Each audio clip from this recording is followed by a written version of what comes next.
What's going on, everybody? Welcome to the Uprise Postgame show. Sorry this is going up a little bit late. I asked Eric to go live with it kind of last minute. I don't know what happened with that. My phone died. I wasn't home, so gotta turn that on, see what's up with him. But rough game for the Portland Trail Blazers tonight. After a great win against the Toronto Raptors, they drop an absolute egg here in Minnesota, losing 116-102. More of the same issues that we've dealt with in the past. This wasn't a game they should have lost. Real lack of energy, especially in the first half tonight, dug ourselves a hole that we just couldn't quite get out of. And it's getting super frustrating. I'm getting very, very frustrated with this damn team. I'll be honest, I wasn't in a rush to get home and do this post-game show because I'm tired of talking about the same issues that keep plaguing this team that they can't figure out a way to fix. Seems like they made some progress in that Raptors game. You know, the first half was a struggle, but the second half, I thought they put together one of their best halves of the season. That's not saying much, but they put together a good half to come back and beat the Toronto Raptors. I know the Raptors were hurt, but they were playing well with those injuries. That was a good win in Toronto. I was hoping they could build off that. They didn't build off that. They regressed back to the same Portland Trail Blazers team that we've seen all season long. And all that good vibe. All those good vibes, you know. The good feeling we got after that Raptors game. It's completely gone. Wiped away with this dumpster fire of a game. Shout out Dylan Block for the $3 donation. Said, ha ha ha ha. Ha ha ha ha ha ha ha ha ha. We are a dumpster fire. I agree. I'm very frustrated with this team, man. Was just hoping we could build off of that Raptors win. I was hoping that was a turning point and it could springboard us into bigger and better things. Instead, we lose to a Minnesota team without Karl Anthony Towns. There was portions of the game tonight where we were struggling against a Timberwolves lineup that included players like Naz Reid, an undrafted rookie, two-way player. Trevion freaking Graham. Jarrett Culver, who was a high draft pick, but who's been awful this season. There's probably some other players there. Keita Bates Diop. I mean, come on. We had the better roster on the court tonight. And we got dominated. What's up, Eric? What happened, man? My phone died, so I couldn't see anything you texted me. Yeah.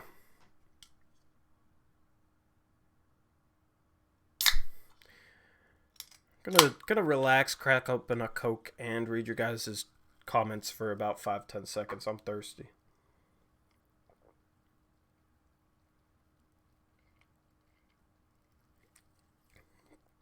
Ooh, I needed that. Ooh. I mean, I could understand this loss if Cat was healthy, you know. This is an inexcusable loss because we dug ourselves a hole in that second quarter. That second quarter might have been the worst quarter of the entire season. Might have been the worst quarter of the entire season. Do you guys disagree? We looked good in the first quarter. Offensively, at least. We were getting out and running. Mario Hezonja was balling, man. Mario Hezonja looked good. You know, our bench sucks. Well, we had Mario playing well. We had Simons with a decent first half. He ended with 6 points, 3 for 6 from the field. Gary Trent Jr. hit a 3. Our bench was playing solid. You should get a charging pad to get past the cord charging issue. Got one right here, bro. Got one right here.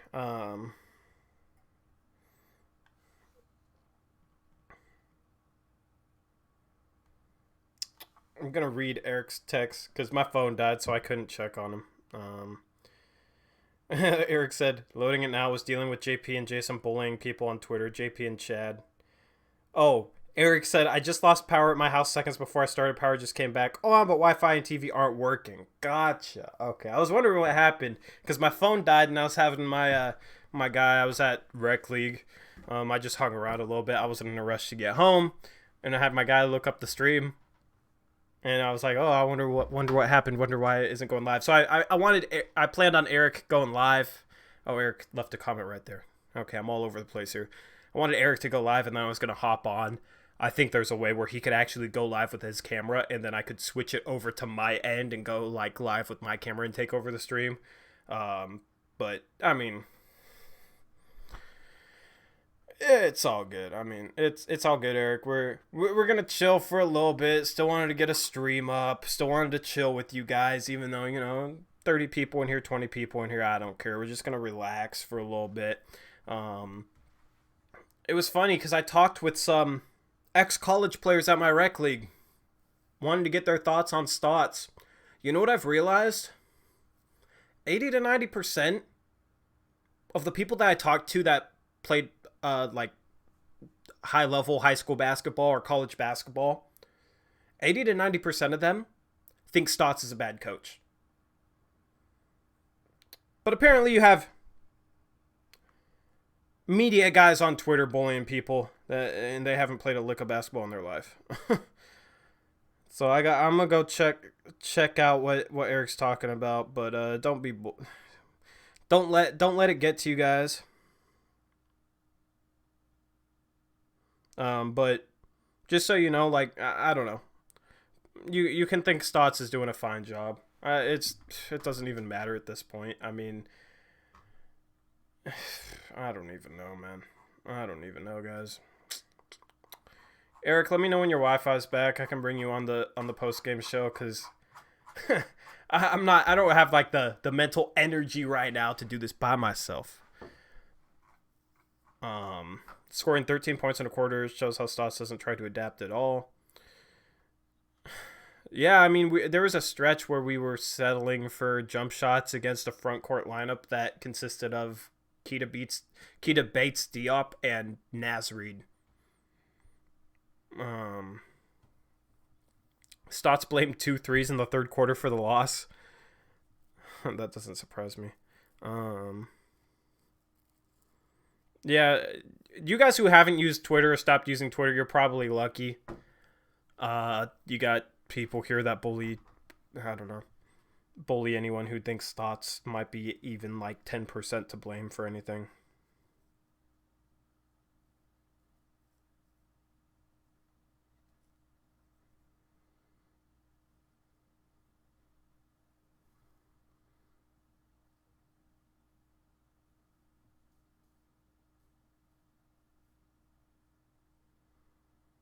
But this JP guy I don't know, man.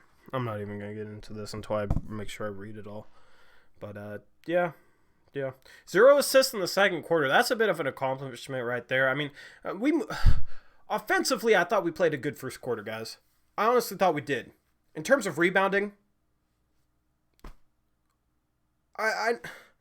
we can't grab a rebound even when we have Hassan Whiteside in the game. Guys on the perimeter don't help our bigs rebound.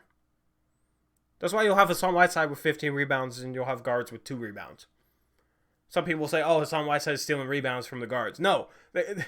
We give up so many offensive rebounds because Hassan Whiteside will go help on a drive. That guy will miss. And then the other 4 guys are kind of around the 3-point arc or, free throw line 15 feet away from the rim. Just watching the shot go up. Not boxing out. Their guy runs past them, gets a putback. We gave up 8 offensive rebounds in the first quarter. Hassan Whiteside played 10 minutes in the first quarter. Our guards don't try and rebound. Our guards don't crash the boards. Okay, it'd be one thing if our guards were leaking out. Okay, maybe you're sacrificing a bit of defensive rebounding to hopefully make it up by getting easy transition buckets. And we did run a bit in transition, but there was multiple times where I saw our guards on the perimeter, standing around the perimeter, that weren't helping our bigs rebound. As a big, you can box somebody out, but if the rebound goes over your head, what can you do? What's supposed to happen in that situation is the rebound goes over your head is your teammates on the perimeter need to crash the boards and get it if you box somebody out and it goes over your head. So basically, you sandwich the opponent who's going for the offensive rebound. You sandwich him and don't let him get the board, if that makes sense. Blazers Edge is starting to turn on Stotts. Wow. Would have never thought I would have ever seen that, because they've been pretty supportive of Stotts and making up a bunch of excuses, man. I don't know. I mean, it's hard. The effort thing is it's hard to figure out. I don't know why this team can't come out and play with effort in the first half. What I was just talking about from a rebounding perspective, that's an effort thing. Our guards aren't giving effort to try and help our bigs rebound. Half the time our bigs don't even box out, but when they do, and the shots go long, our guards literally just stand there and watch. I wish I could get paid $20 million a year to stand there and watch the other team grab rebounds. Shoot. Give me $2 a year. I'll go in there and crash the boards harder than most of these Portland Trail Blazers. I swear I will. I'd bust my ass. Somebody who does bust their ass is Nasir Little, who has fallen out of the rotation. Meanwhile, we're giving Kent freaking Bazemore somewhere around 30 minutes per game. Let me pull up this box score and see how many minutes Kent Bazemore played tonight. Because holy hell, that was a horrible, horrible game from Kent Bazemore. Now, I'll be honest, I didn't watch the second half. I didn't need to. We get down, 15, 16 points because of a total lack of effort. I wanted to go play basketball. I wanted to go watch good basketball being played. So I went to my damn rec league and stopped watching the Portland Trail Blazers. I mean, oh my goodness. Kent Bazemore played, okay, thank you, Patriotic Truth News. 29 minutes tonight. How many minutes did Nasir Little play? Probably one at the end of the game, right? I mean,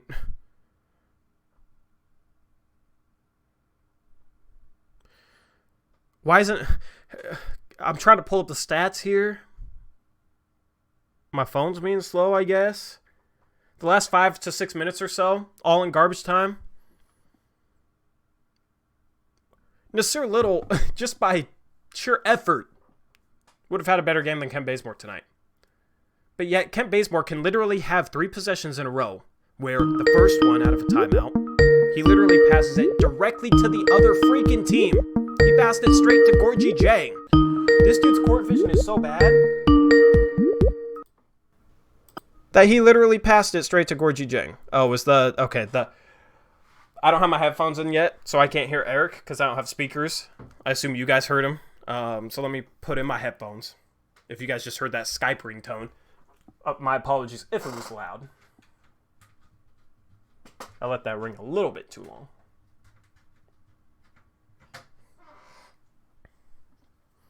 All right, yo, you can hear me? Can you hear me, Eric Brandt? Yes, I got you. What's up? Hey, man. I'm mid-rant right now. Dude, I'm actually jealous that you didn't watch the second half. I didn't want to. it was worse than you could possibly imagine. Really? Was it worse than the second quarter? It was worse than the second quarter, man. It was bad. How's that possible?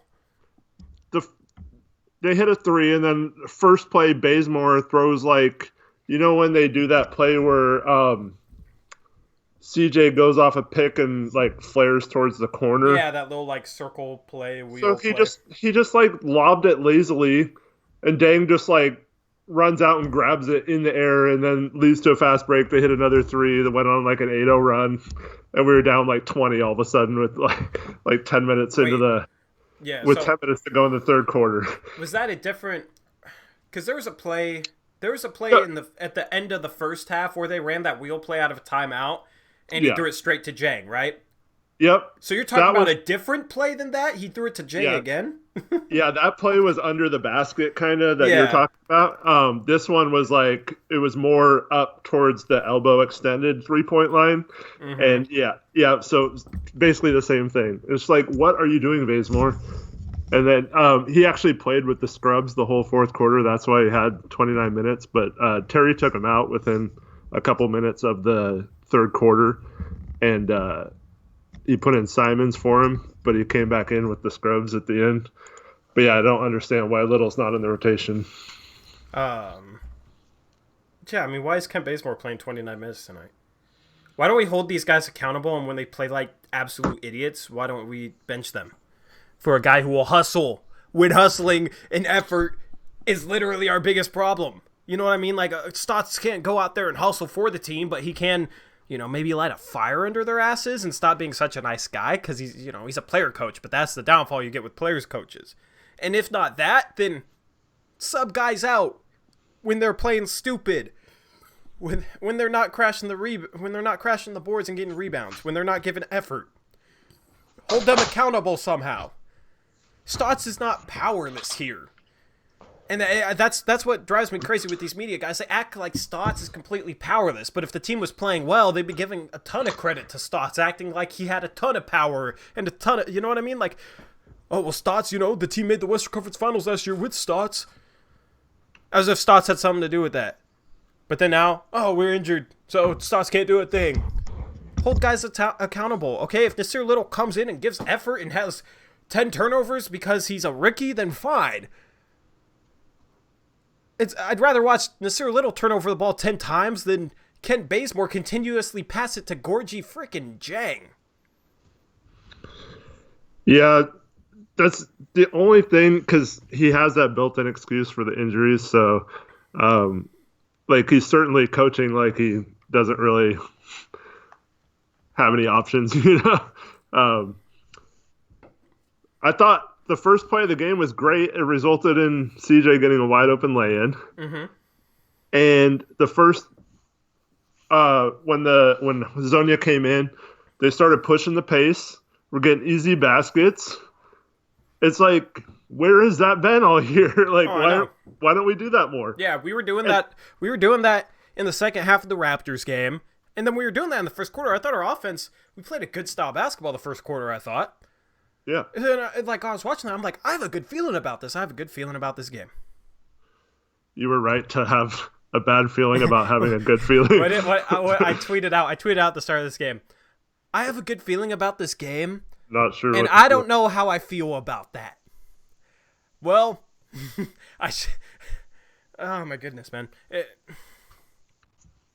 I get it that don't know if that's his hands are tied in a way. You know what I mean? I'm not saying that he has like the best options in the world. But when you got a guy who 3 possessions in a row, first possession throws it straight to Gorgie, I think it's Gorgie, I don't know, Gorgie Jang, and then the next 2 possessions, he literally looks off a wide open Damian Lillard and settles for contested threes.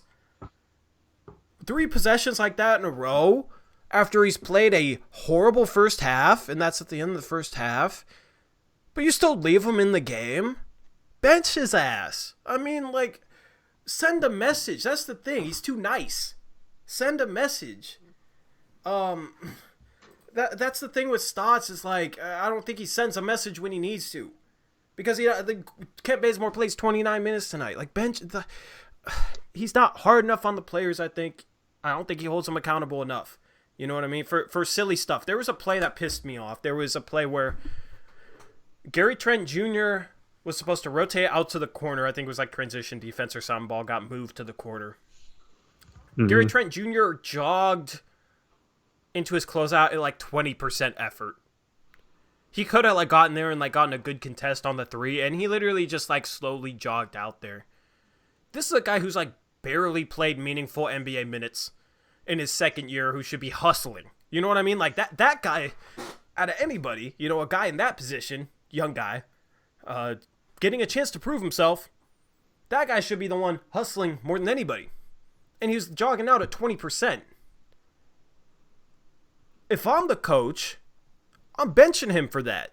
I'm chewing him out a little bit. Because Effort has been our problem in the first half. But I never see guys get subbed out for a lack of effort. Okay, maybe I'm missing something, but I don't see guys get subbed out for a lack of effort. I don't think they get held accountable enough for a lack of effort. What's the narrative after every game? Oh, we didn't come out with the right level of intensity. We didn't come out with enough energy. And when that happens, you can lose to anybody. That's basically what the players say after every single game. Mm-hmm. Nobody asks them, okay, why do you guys consistently struggle to come out with energy? Nobody asks them that because people don't, our media doesn't ask them tough questions. We might have the softest questions for our players in the entire league. Imagine if these guys were in New York City. It would be interesting to see. I wish they were. In a way, obviously I don't wish they were, but I wish we had New York media asking these guys tougher questions. But it's like when your team literally doesn't come out with effort game after game after game after game, you gotta send a message somehow, right? Mm-hmm. I don't get how coaching, you can't at least question some of it when you see them run for a little bit and see how effective it is, and then go back to a stagnant half-court offense with no ball movement and see how ineffective that is in the same game. If you just watch the first quarter and then the second and third quarters, you would see the stark difference between a team that doesn't move the ball and doesn't play with pace versus a team that does. And so, why isn't he harping on them to push the ball more? Yeah. I think Pinwheel Empire's tweeting about us.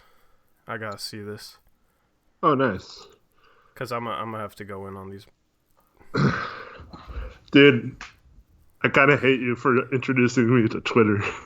Bro, it's ridiculous, man. Hey, dude, Pinwheel Empire is the biggest piece of shit account. We blocked them for being assholes like they are to you right now, not because we had an agreement. How was I an asshole to them? How are you an asshole to them? What did you say to them? Don't go out there and freaking personally insult people who you have blocked, who you think can't see your stuff, so you're going to hide behind a curtain like a pussy and call people out like that. That pisses me off. Careful, man. No, I can say whatever I want. I'm on YouTube. That guy's a... Screw that guy who runs that account. Screw that account. You want to see an asshole? I'll be an asshole.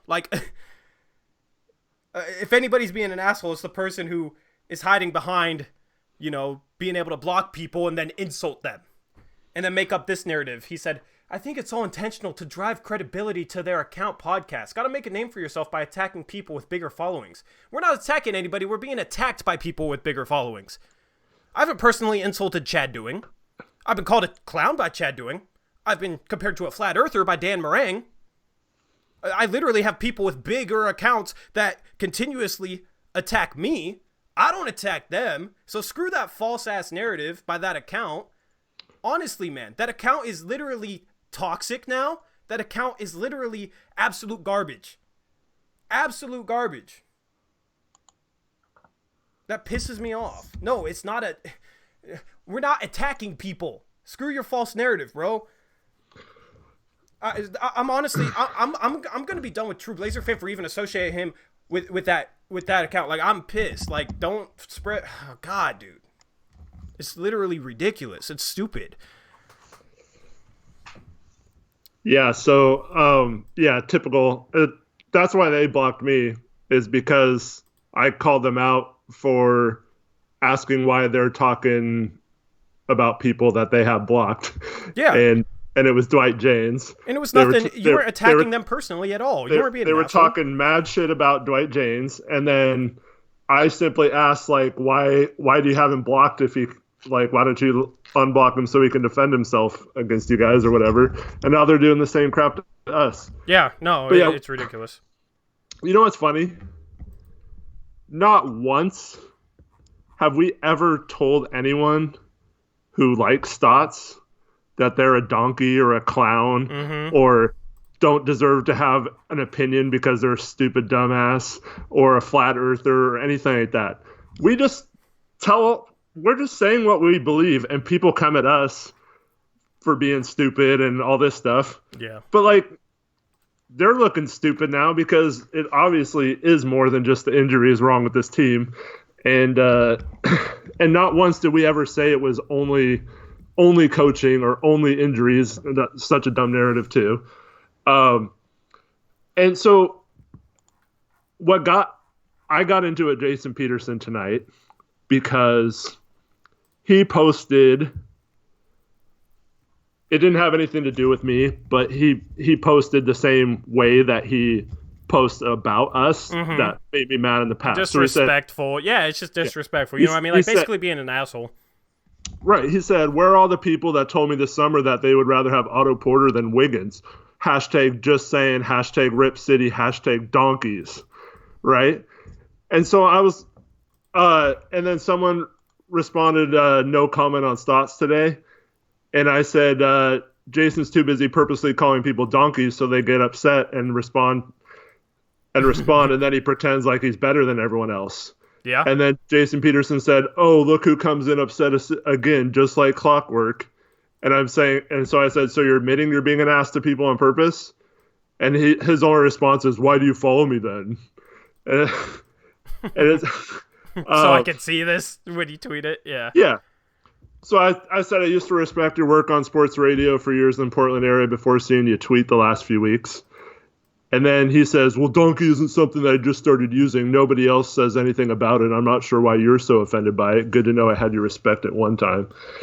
But it's like, so I come back at him with, like, my whole point is, like, if you're going to make that argument, you can make it without calling people donkeys. Like that.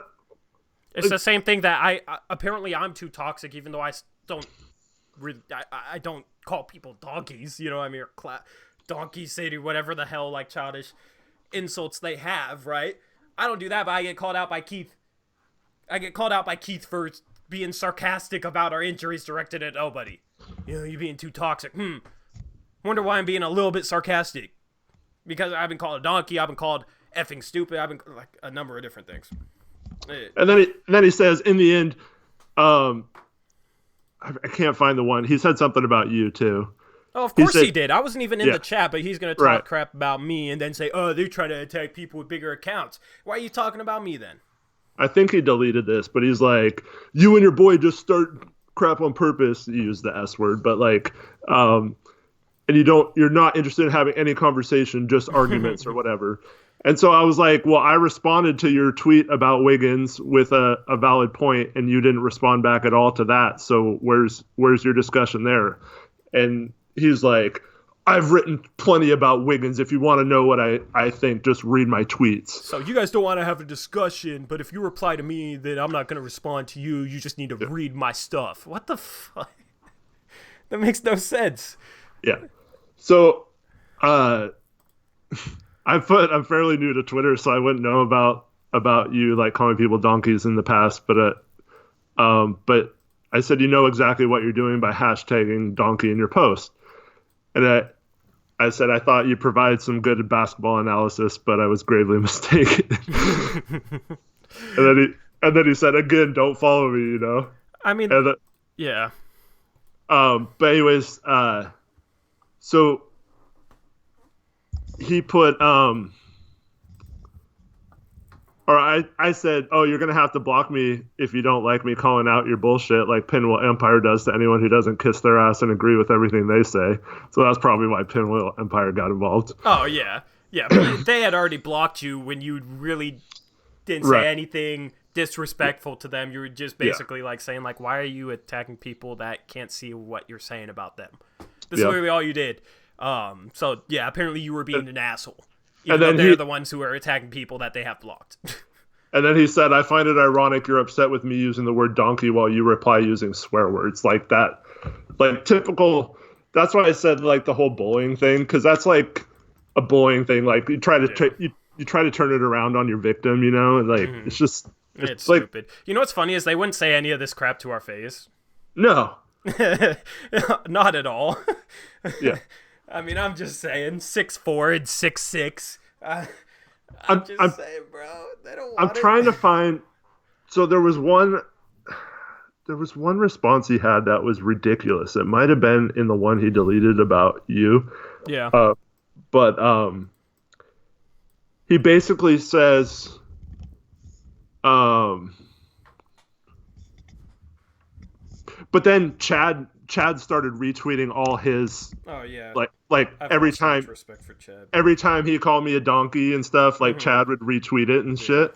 Like that. Like you guys are just like ganging up and being a jerk. Like I can't believe a person that's associated with Blaze or radio and that would resort to those kind of things. But I mean, I can't believe people would employ people like that. You know what I mean? Oh, here we go. Yeah. So I was like, there's so many like parts to this thread. It's hard.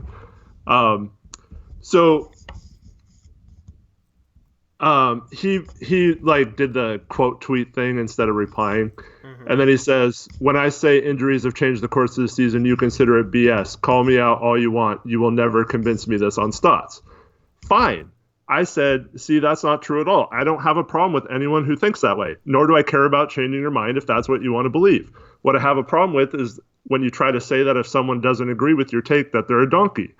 And he basically came back with, when their take is so bad, I'll use the term donkey if I want to, right? And it's like, what the fuck? Like, yeah. like I'm trying to say, like, just make your point, but don't call people names. And he's like, I'll call them names if I want to. and then he'll blame, and then he'll try and twist it and say that we're trying to attack them for credibility.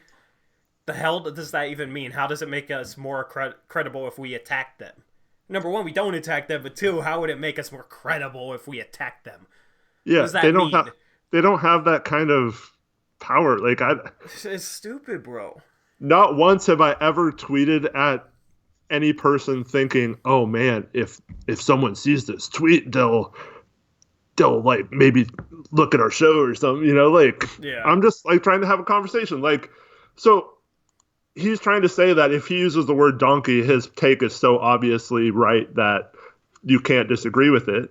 Well, I don't even think he's right that Wiggins is better than Otto Porter, and I'll defend that too. Yeah. And it wasn't even the Otto Porter, it wasn't even aimed at me, but like, so yeah, my tweet to him about that was, oh,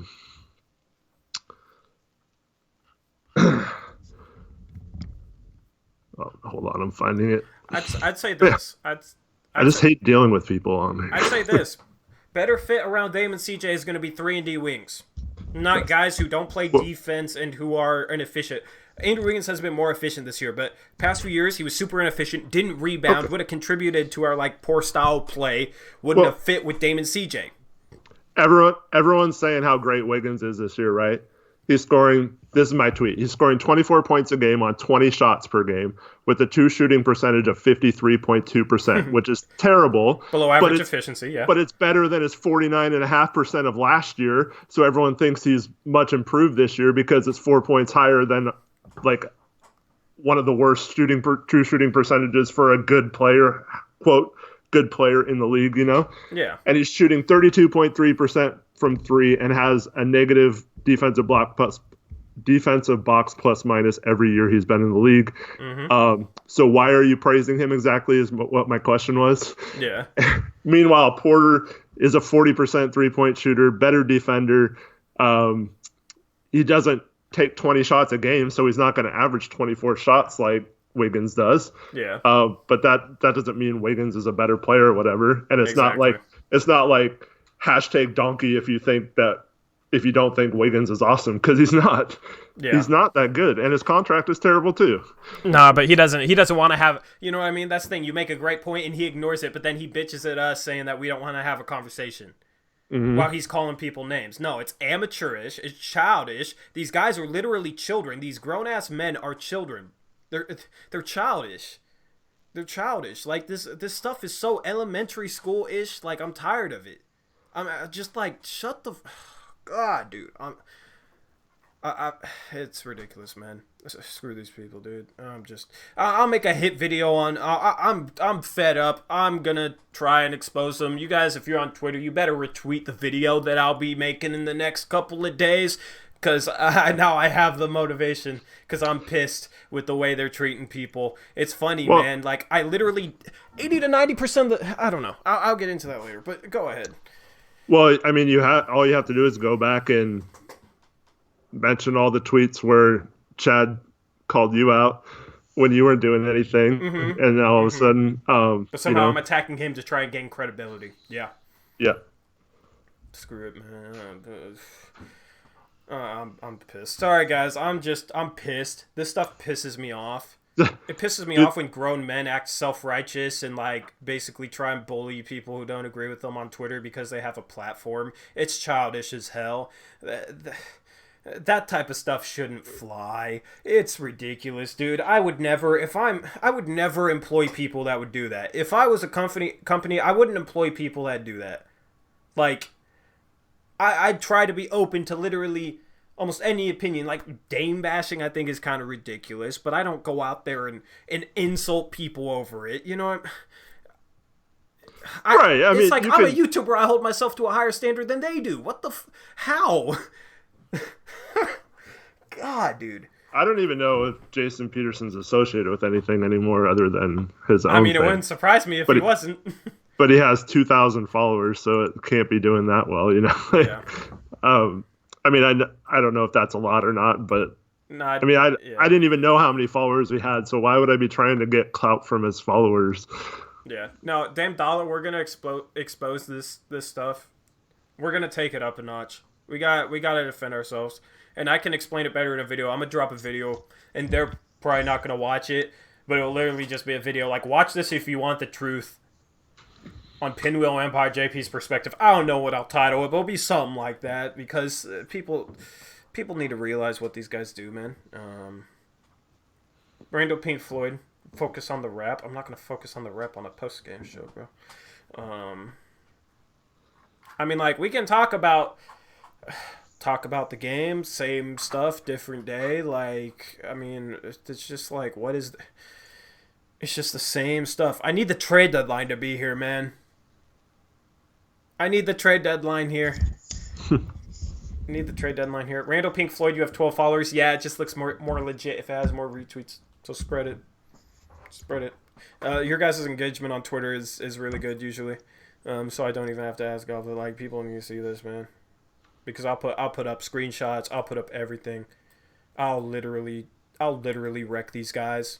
And they might stick their following on me, but I will destroy these guys. Because I'm not in the wrong. I'm not in the wrong, man. And I would never be the type to get 10,000 followers and become an asshole because of it. Zach Tori, let's collab. I'm a slinger. I'm a singer. I thought you said slinger. Jeez, my eyes messing up. I'm like, he slings the raps, man. Zach, you gotta show me, man. If you can actually drop a nice hook, then we could work something out, man. You need an Instagram? Yeah, I'm actually working with I'm gonna have Leo help me with the Instagram. I'm gonna have Leo help me. Leo offered some help, so huge shout out to Leo. I appreciate it, man. Because that's the thing. It's like, with everything that goes on, running the channel behind the scenes, planning other stuff, taking care of other stuff, and like Twitter and all that, I just lose track of like Instagram and Facebook. I forget about that type of stuff, so that's why I need a little bit of help just to keep it consistent. Because there's no point to post if it's not consistent. So yeah, he's a slug. Oh my god. These goddamn Twitter slugs. Oh my goodness. Is that what you meant to say? Instagram is less toxic. Yeah, I mean, shoot, might have to focus more on Instagram. I mean, I'm gonna keep tweeting my thoughts, and I'm gonna keep standing up for myself. I mean, Is it that hard to make an Insta and shout it out on your channel? I literally had a pinned tweet saying to follow the Instagram account. It's just hard to like remember to like post. You know what I mean? Because I've never really used Instagram before, so it's not like something that I just like naturally think of. Instagram community is great. Yeah, we'll have to tap into that. Just as long as Instagram more respectful. just so frustrated. Yeah, I get it, man. Sorry you had to deal with that. Just don't. Oh no, it's not I your. mean, yeah, I know it's not my fault. It's ridiculous, man. It's ridiculous. I'm gonna stand up for us with a video. Pinwheel think they hot shit since they got What? 14K followers, but they content been on their decline for years, says Jimbo Slice. Yeah, they're toxic. They literally call people out left and right. Just sit up on this pedestal. And it's, Honestly, I don't care that they block me. It's fine. I don't have to read their tweets then. it's just But weak like, to like talk just shit. don't call us out then, or your show or anything like that. If Yeah. We literally don't talk about them because they have us blocked. We only talk about them when they talk crap about us. So we defend ourselves. But somehow that's attacking people with bigger platforms to try and gain credibility. That's literally the most like conceited thing I've ever heard in my life. It's so conceited. someone who's not blocked by them, who doesn't care about getting blocked, should just ask them what they ever said or did to you, because we did not do anything to Pinwheel Empire before they blocked us. The only thing I said, which I guess is an asshole thing to say, I guess, but it's not anywhere near as bad as the stuff he does. I said that page has been on the decline lately. That's all I said. That's the only bad thing I ever said on Twitter about Pinwheel Empire. Was what? Sorry, that page has been on the decline lately. Oh, yeah. No, nowhere anywhere close to as bad as anything I have to deal with. And they're bigger than me. So like, why are they so hurt by it? You know what I mean? Yeah. Ankle Biter said I started to gain a lot of Blazer followers and dipped when Chad and Pinwheel Empire turned super toxic. Yeah, man, it's just sad, dude. It's just sad. It's ridiculous, man. It's like it's like they're trying to run us off Twitter. It's like they're trying to run us off Twitter, man. I think Zacho's right. Yeah, Pinwheel Empire can dish it out, but can't take it back. No, the next one too. Oh, sorry, my chat's lagging. Typically, people bully those they are threatened by. That means you guys are doing something right. Yeah, I mean, I don't know. Maybe they are threatened by us. Maybe they aren't. I don't know. Well, I wasn't on Twitter last year, but were there many people last few years like blaming coaching or having actual basketball conversations? Because anybody who literally would bring up a legit point would basically get shit on by these people.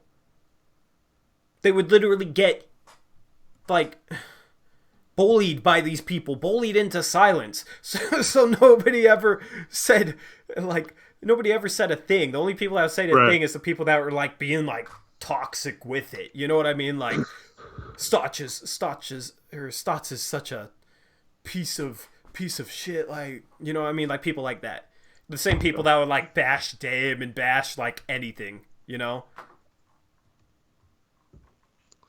But yeah, no, I'll get on Instagram. Hopefully, I see stuff about Instagram being more positive community. I need something more positive, man. Screw this toxic ass, childish, tit for tat crap, bringing me up. I haven't even talked to either of them in like 2 weeks. Why am I getting brought up? Literally haven't said a word to them.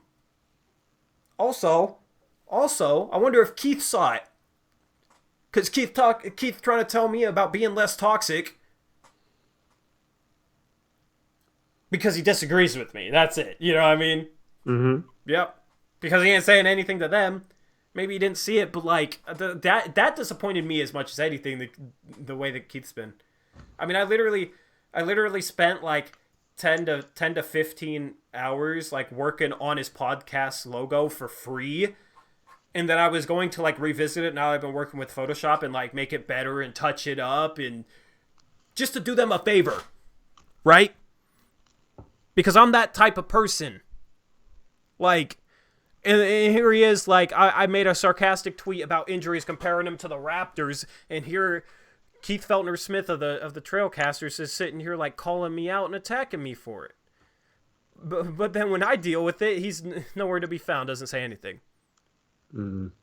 So disappointing, man. So disappointing.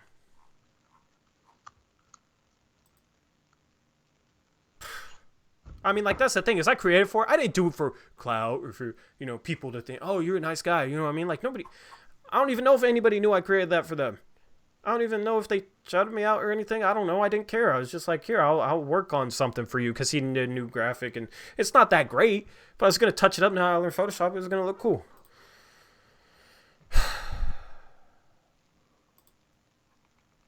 Anklebiter says, funniest part is when I mentioned the flaws with Stutz. I wasn't being a dick or calling him out. It's a very passive conversation, but some people just get way too fired up. I know, man. That's how it's always been. People have been bullied into supporting Stutz or being silent. And you know what's funny? 80 to 90% of the people that have played high-level high school basketball or college basketball agree with me. Literally everybody that in my life that I talk to a lot of people that know basketball that have played on a decent or a high level up to like D1.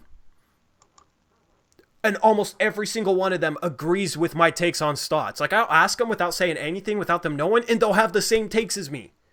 Meanwhile, you got freaking whoever the hell runs Pinwheel Empire. Do we even know who runs that channel? Like, you know what I mean? Neela Madison or the other guy who runs it, and JP's perspective. You got these guys just out here like bullying, talking crap. Like, all right. Let's move on to something that I actually liked reading on Twitter today. Let's be positive. Let's go. Have you seen this? What's up? Kendrick Perkins and Kevin Durant are going at it on Twitter now. And it is freaking hilarious. Everybody's feisty in 2020. All right, let's get it. Let me hold on. I'm gonna bring it up. Okay.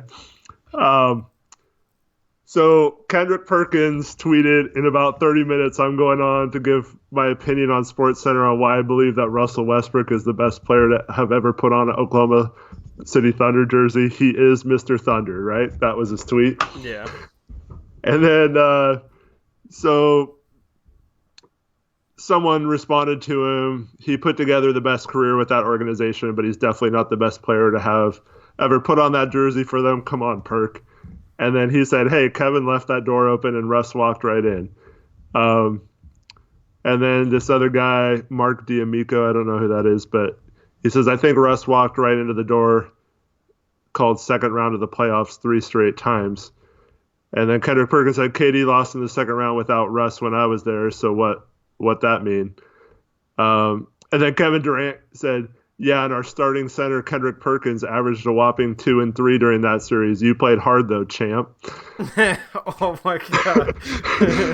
And then Kendrick Perkins said, boy, stop. You did the weakest move in NBA history, up on a team 3-1 in the Western Conference Finals. Then you go join them the following season. Heart of a champion right there. Hey, okay, Kendrick Perkins. And then Kevin Durant said, weak is starting at center, playing real minutes with no production. Should have worked on your skills as much as I did. And then Kendrick says, that's fine. You worked that hard and still had to go to join a 70 team. Truth be told, you don't even feel like a real champ. You have a hard time sleeping at night, huh? Knowing that you took the coward way out. Oh, man, that's awesome. Oh, my God. And it goes on for like a long time. That's awesome. And then someone said to Kendrick, like, well, maybe he wouldn't have left if you played better in that series or whatever. And Kendrick's like, I wasn't even on that team, dude. Oh, my God. Because he wasn't on. Hey, Twitter beef is fun to watch. It's not as much fun to participate in. That's funny. Dude, all I want to do is have conversations with people. I know. You're honestly like... your tweets are good. They're insightful. You don't disrespect anybody unless they really, really disrespect you. Like, If someone starts like talking shit to me, I'll talk shit back. Like I don't care. you But defend like, yourself. I but try and be I the would same way. I'm a little bit more feisty, I feel like, but overall, I feel like I'm kind of the same way. I mean, I would never tweet like I see all the time. If you don't think Stotts is the problem, F you, unfollowed. yeah. Like, because I see it all the time. If you even slightly think that Stotts is doing a bad coaching job, I'm gonna unfollow you. So just let me know right now. You know. Yeah. Jake Carey You says could die. Jake Carey said more Twitter drama. You have me excited, Eric. Sorry, man. I mean, this was a super rough game. And it's more of the same. You know what I mean? Like, we've been saying the same thing so much this season. The only fresh thing is just a fresh Twitter drama. Like, I don't know, man. I mean, I don't know. Yep. And Count Perkins is one of those other guys that noticed the lack of coaching too this season. Yeah. Yeah, I respect Perkins for noticing that. But, I mean, he just noticed EB is the diplomat, Tori is the bazooka. I'm a defense. I'm a bazooka that's only used in self-defense, though. Yeah, you're not going like using your bazooka without. Yeah, I'm not out here like a kamikaze just going in. I'm not on, I'm not on that type of stuff. I defend myself. If you disrespect me, taking the safety gloves off, putting the hands on the bazooka, and we can go at it. Somebody said, ask your opinions on players in the second half. What's your opinions on players in the second half? They all sucked.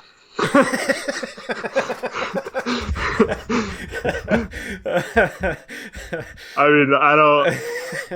That was perfect.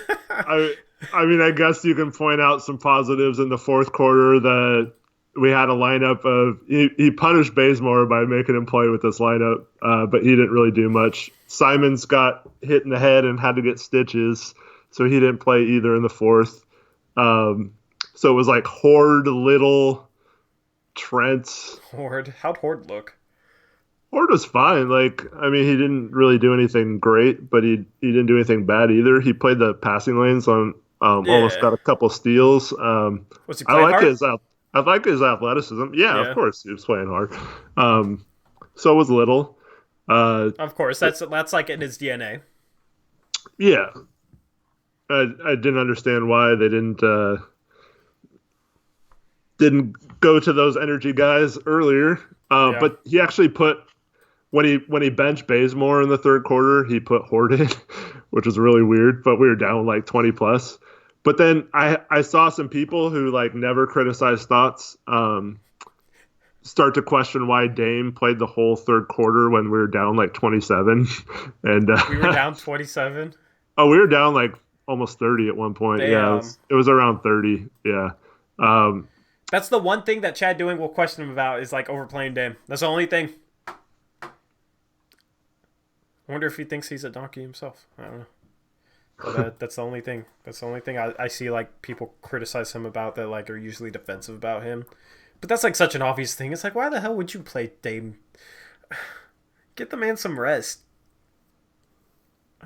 It's like we're not gonna come back from that. There's been so many times where I feel like we've played Dame 40 minutes a game where we were down 20 the second half. You know, maybe it's not that drastic, but stuff like that, like along those lines. Well, what happens is we'll cut it to like 16, and then I'll leave him in, thinking if we just go on a run here at the end of the quarter, things might be better in the fourth, and then they're not. Yeah. Yeah, but like what I've noticed, Dame's production, like the last 3 minutes of the third quarter, falls off a bit. I feel like that's the point in the game where he is the most tired because it's in the second half. He's already played 9 minutes straight. And he leaves them in for the final 3 minutes, and Dame's tired, so they don't get like good production. They don't make up ground, and then you've played him the whole quarter. And then if like we do make up ground and we get within like 15, then Dame will sit to start the fourth.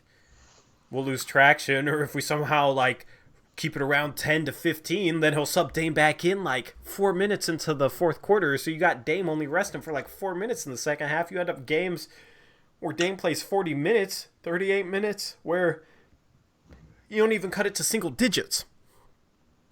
Yeah, he only played 29 tonight because he didn't play it all in the fourth, but that's 29 through 3 quarters. So. Yeah, but I mean, like, if we cut it tighter, we would have subbed him in for 8 minutes. So this game again, 38 minutes.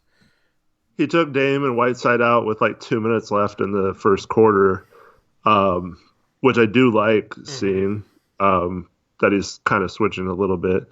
But yeah, so Bazemore and Tolliver were combined 0 for 13 from the field. God. Tolliver was 0 for 4 from 3. He kept chucking into the game. What was that pass he had from the quarter? Dude, I don't know. Where he like it looked like he was trying to shoot when he literally like had a guy in his jersey. And then he realized, oh, I can't shoot this. And then he threw it right to the other team. And then you have Bazemore throwing it to the other team more than his own, passing up a wide open, won't pass to a wide open Damian Lillard, but will pass it directly to the other team. It's just so, like, honestly, the IQ of this team, that I think it's regressed. I think that was the one thing that O'Shea overlooked this summer, was having enough high IQ players. You can say. Yeah, go ahead. No, go. You got it. Well, I was just gonna say, like, when the offense is struggling, and you have Whiteside, CJ, Melo, and Bazemore all with a big fat goose egg for assists. I mean, obviously they were just taking turns. I mean, you could just watch it. Like, whoever had the ball down the court was just, okay, my turn to shoot, and that's low IQ basketball too. Yeah. I mean, it's frustrating. You can say, the coach should be, I don't know, the coach isn't being effective enough with his coaching and getting these guys to play smarter basketball or getting these guys comfortable and making the right plays. But also I can see the logic where you say that's not a coach at all. You have low IQ players and you can't like coach around that. I don't even know how I necessarily feel about it. Maybe like in between there, but that's the thing. Well, I respect both sides of that argument. Yeah, right. You're not calling the other side down. Or anything. I know. You know what I mean? Like, I understand the logic. See, my whole thing is fine. If the reason is they have low IQ players, well, do stuff to put them in a better position, like run. That helps them. Like, you don't have to think as much if you're on a fast break as compared to, like, oh, am I in the right spot on the offense? Or, like, I better make this shot if Dame passes to me or whatever. Like, you're just getting out there and playing when you run. It's more of a free-flowing instinct type thing. And, yeah, it might not look good if those players don't have good instincts, but at least you're trying to do something different other than trying to fit them into a half-court stagnant offense. Like, yeah. I just wish, like, okay, nothing's working this year. Let's just run every play. Just go Mike D'Antoni 7 seconds or less offense and just, I mean, might as well try something different when the offense is struggling. And it just seems like we don't really do a lot to compensate for that. And yeah, you can make an argument that that's, even if you had the best coach in the league, it might not make a difference, but I just like to see them try. And then if it doesn't work, then you can say, okay, obviously Stotts is trying everything humanly possible. But like every time they run like an actual set play, it looks good. And then you wonder, like, well, okay, are they only capable of running like one play a game? Because like I said, the first play in the game today was like a new wrinkle where Dame dribbled to the corner and CJ came across from the top, getting a pick about the free throw line and kind of curled off that. If he was open, he could shoot the three. The guy was trailing him, so he had a nice lane to the basket. Just like little actions like that could happen throughout the whole game. It doesn't just have to be one time in a game. It's just frustrating. I don't know. Yeah. Yeah. Yep. Quit texting Pinwheel's girlfriend, Tori. I'm not. I'm tweeting. Yeah, sorry. I wasn't really paying attention. I was tweeting. I just got caught up in. God, don't. Okay, Yeah, note to self: don't look at Twitter for me right now. Trevin, that's correct. He's distracted. He's just gonna. Honestly, I agree with could Eric say so whatever. much. Like, I don't know. Honestly, Eric doesn't say anything dumb. So if I agree with him, even if I necessarily like don't fully agree with it, I'm not agreeing with something dumb, so I'm fine. You know what I mean? Yeah. Like, I don't know. If Chad Doing was my co-host, I'd have to listen to everything. Cause yeah, there's no way I could just like agree and be confident. But Eddie Simba's that been in chat. He's also on Twitter. He's a good follower. yeah, shout To out to those asking if he's new. yeah, no, Eddie's cool as hell. Eddie's cool as hell. we you I know he, we he what were you I saying? think he lives over in Europe somewhere, so the streams are like really late at night Yeah, that's how you know he's for a him. true Blazers Uprise fan. Gotta respect it. Gotta respect it, man. A lot of cool like diehard supporters. You know what I mean? Like that's the you guys are the people we fall back on when we're dealing with all the crap. Oof, your stream. What happened with the stream? It went out for a second, but I think it's better. I Okay, yeah, don't I know think if we're good. I don't know what happened. It was probably just a lag spike, honestly. Once we start streaming for like an hour, it gets that way. I don't know why. Randall Uh, Pink Floyd. I'm really like honestly, I don't really get in fights or like I don't know. I'm like not a mean person. I'm like a big teddy bear kind of. So like it's kind of weird that yeah. yeah, You don't have to fear me. I would never do anything. honestly, like the only area I'm a different person when it comes to basketball. Let me just say that. Like I'm super Yeah. competitive. I think the game like an athlete. Like yeah, I'm still like not disrespectful. I don't think. You know what I mean? I say what I think. You know, if I feel like somebody disrespects me in regards to like this Twitter stuff, I'm gonna say my mind. But like the only area I'm feisty in is literally basketball. Talking about basketball or playing basketball. Like other than that, like bro, I don't fight. I don't get in drama. Like I don't do this childish stuff. That's why I don't like.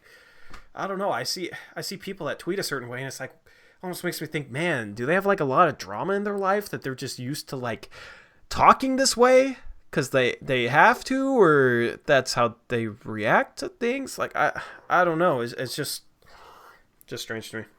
Just strange to me. Is the stream better? Hopefully the stream's better.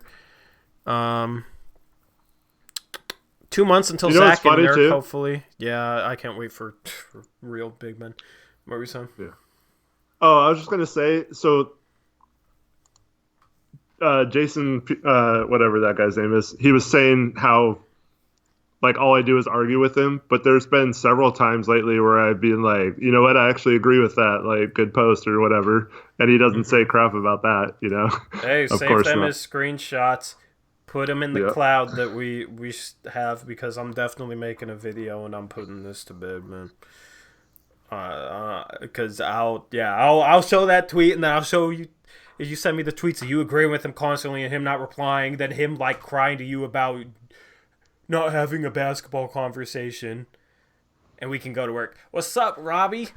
Robbie Stackhouse. What's up, man? We went a little late with the stream tonight. I was in a rush to get home from my rec league because this game was so frustrating, so rough. So we went live a little bit late. But we've been talking about a lot of Twitter beef because my man Eric is being attacked. Austin doesn't want to talk about Twitter anymore. Yeah, we're kind of past the Twitter stuff. So if you want some like juicy stuff after the stream is over, rewatch the part you missed because it's been juicy, man. It's been juicy. I don't know why, but that makes me think of like hamburger meat. Like medium rare hamburger meat has been juicy. I like my burgers cooked well done though. I don't like any pink. How do you guys like Are your you burgers cooked? That's what we are can you talk about. Let's talk about food. are you like that with steak? I don't like steak. I don't eat steak. Ah, weird. Okay. I don't like the how chewy it is. Yeah. Well done, bro. What do you mean? I don't know if my Me, chat. Oh, maybe burgers. med rare all day. Yeah, I like well done. I like My medium rare. chat my chat on my computer. It's so weird, man. It gets like maybe I'll show you. It like moves up the screen as the thing goes on, so it like has all that blank space. Like sometimes it's like really delayed. I don't know why, but Patriotic Truth News says some good cuss words flying tonight, but oh yeah, uh, we're gloves off here. This is YouTube, so. hopefully Jason does. I haven't seen him in the chat actually for a while, so Oh, hopefully he wasn't listening to. shoot. Maybe you didn't. Oh, I feel bad. I'm sorry, Jason, if you're listening, because Jason's the He homie. definitely isn't anymore. I know. I'm sorry. Hopefully next stream is better. I'm gonna put a video out, and I might put a disclaimer. I might put one of those. You know when there's music albums with curse words in it, how it has that like little label, that Yeah, NSF or whatever it is. yeah. Not safe for I work. might have to put that in the thumbnail of this video. But the thing is, the people that want to listen to it can. The people that don't, they don't have to listen to it. When are you gonna do a 2K video? Okay, actually, I have a cool plan with this. So Eric's been helping me with this too. Pinwheel advisory. Eric's been helping me with this, so I'm gonna drop a video. 10 Hassan Whiteside trades. And hopefully the next day, 10 Kent Bazemore trades, and then I want to do it's trades that like involve one of them but not the other. And then I want to do a 2K video where around the deadline, I randomly select one of each. So I'll roll a random number generator like 1 through 10 because I have the trades numbered. And we'll just see how it plays out. You know what I mean? It could be just a weird combination of players. So that's what I want to do for the 2K video. And I have that planned in the next week because I want to get back on the content, like video-wise. So that's the plan. I thought that was like a cool concept for a 2K video, so hopefully you guys enjoy that, and enjoy like the trade videos, trade ideas. I'm hopping in because that's really the most exciting thing to talk about right now. Got Eric's trade talk. If you guys haven't checked out his latest video, make sure to go check it out. When is the trade deadline? February 6th. But yeah, I'm hopping in on the trade talk too. Your boy Robbie Stackhouse keeps asking if you're still interested in Robert Covington. Covington? Yeah, because he'll be a good piece to have next year. Yeah. I'd give up. I don't know. I feel like they're going to want too much for him, though. Like, I feel like they're not going to... I don't know. It depends on how bad weird. they want to get rid of Jang. I felt like around the time of the last time we played them at home that his value was kind of slipping a little bit. Yeah. And now I feel like it's coming back around again. Jang's too. Yeah. Jason Joseph. But that's still my favorite trade. Oh yeah, definitely. It makes sense, I think. Jason Joseph, I did see your DM, but it was when I was driving home, rushing to hop on this live stream. Yeah, I'll respond to that when I get the chance. I don't get notifications for Instagram DMs, so if you guys DM me, I don't usually see it on Instagram. Twitter is definitely the way to go for that. But I have people DM me on Twitter daily, multiple people, so sometimes it's hard to keep up, if that makes sense. Yeah. Stream is lagging. Yep. Yeah, Eddie Simba, that Clarkson and Exum trade has been the only one this season so far since the Russell Westbrook trade in the offseason, if you can believe that. That's how far back it goes. It's been dry. Dude, the content... Okay, so we're going to do a live stream on trade deadline day. We're going to go live like a few hours before the trade deadline. We'll wake up early. That live stream is going to be a ton of fun. That live stream is going to be a ton of fun. We did a draft live stream. That was our first live stream. That was kind of rough, just because it was our first live stream and we were in a bedroom and whatnot. And then we did our free agency live stream. But like, you were still new. basically. Yeah. You weren't a veteran yet. You were still a 19-year-old rookie. And yeah, so like that's the thing is like at that point, if I streamed for like an hour, hour and a half, my voice would get sore. Now I can go for like 3 hours, 4 hours without my voice getting sore. So I have a lot more like stamina or whatever. But now I feel like you guys are like a lot more familiar with us live streaming. Like I feel like we have a lot more of a connection than we did before. So like for the trade deadline stuff, it'll be kind of a similar type stream. You know what I mean? Like reacting to like live news, live stuff. Yeah, and I think we could give our grades and we'll probably disagree on some. Dude, it'll be a great stream, guys. If you can, definitely tune in for that. I'll hype it up. That'll be better than anything else out there, I think. Hopefully, because that's the thing is like me and you know the CBA, so like we can break down why I feel like we can have a better understanding than most people like why teams are doing trades, because a lot of times they do it for like salary reasons or roster space reasons. You know what I mean? Like there's a lot that goes into some of these trades. But we'll get graphics and stuff, and yeah. Thursday, February 6th is the day. Yeah, so it's less than a month, because right now it's February 9th. So we got... It's 4 weeks from today. 29 days. 29 days, because there's 31 in January. Yeah, 29 days away. Right? Or 28 days. 28 days away. 20, yep. Yeah, there we go. 28 days away, guys. That's exactly 4 weeks. Did you just say that? Yep. Sure exactly. did. Okay, well, I thought you were estimating it. I was like, Nope. It's exactly 4 weeks. Yeah, it's exactly 4 weeks. I'm excited. Blazers are going to do something. That's what we have to look forward to. We'll hit you guys with the trade stuff. I'll hit you with the 2K video. Keep you guys entertained, because the team certainly isn't doing it right now. The team's frustrating. So, yeah, I mean, if you have to take off work, if you have to... Actually, I'm not going to say if you have to skip school, but... If you can find a way to watch from school. I ain't even going to say that. Don't get me in trouble with your teachers. All of a sudden, I'll get like a teacher ranting at me in the live chat under Dame Dollah's account. And then he'll get suspended from his basketball team. He won't be able to dunk on anybody, but... The Niners are keeping me entertained. Yeah, the Niners are keeping us entertained. We got football. College basketball is a ton of fun this year. March Madness is going to be insane. So that's the thing. If the team's struggling in March... We'll actually cover some March Madness. We'll do a bracket pool giveaway. Like we're gonna try really hard to keep you guys coming back and entertained and enjoying this channel, enjoying the content, even if the team is an absolute dumpster fire. That's the plan. Dame Dollah said, "F you."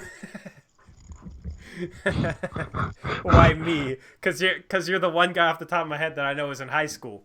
I was trying to think of somebody else. Scalabrine is too. Scalabrine. Okay, there you go. Trevin's in school. I don't know if it's high school or college, but he's in school. Alvaro Bazan says, I hate college basketball. It's so congested with no spacing. But they move the ball.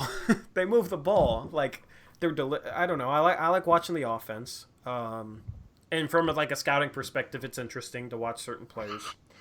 I love how hard they play. You know what I mean? I wish the Blazers would play as hard as the average college basketball team.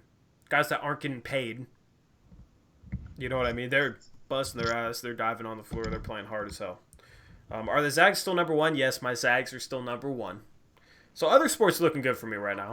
The Blazers have regressed. Everything else has stepped up. Watch Dayton, Auburn, FSU, and Ohio State. Yep. Yeah, Auburn's been killing it. Dayton want to watch more of them just to watch Toppin. Eddie Simba says start school on Monday. Sucks to not be able to stay up and watch the Blazer game and be here, but I will be able to watch it on Fridays and Saturdays. Yeah, I wish we had a Friday, Saturday game. We have a Saturday game, right? We play 2 days from now? Yeah, we play the Bucks on Saturday. Oh, but yeah. We're the only good thing is I want to say they play tomorrow night, and it's like the end of a long road trip for them. So maybe, but then it's first game back for us from a long road trip with only 1 day off in between. So yeah, I mean, if we win, it cancels out this game, I guess. But then we look at it like, God, we couldn't beat the Timberwolves without Cat. God, we couldn't beat the New York Knicks. God, we couldn't beat the Cavs without Kevin Love. Dang, we couldn't get one last second stop against the Philadelphia 76ers to pull that game out. Oh, we couldn't beat the Pelicans at home. You know, I mean, there's so many games I'm looking back, and it's just like, Couldn't beat the Warriors without their whole starting yeah, I lineup. forgot about that. I think there's another like awful team I'm blanking on that we should have beat. We lost to Sacramento without Fox and Lost Bagley. it, yeah. That's 7 games right there. We'd be 23-16 if we won those 7.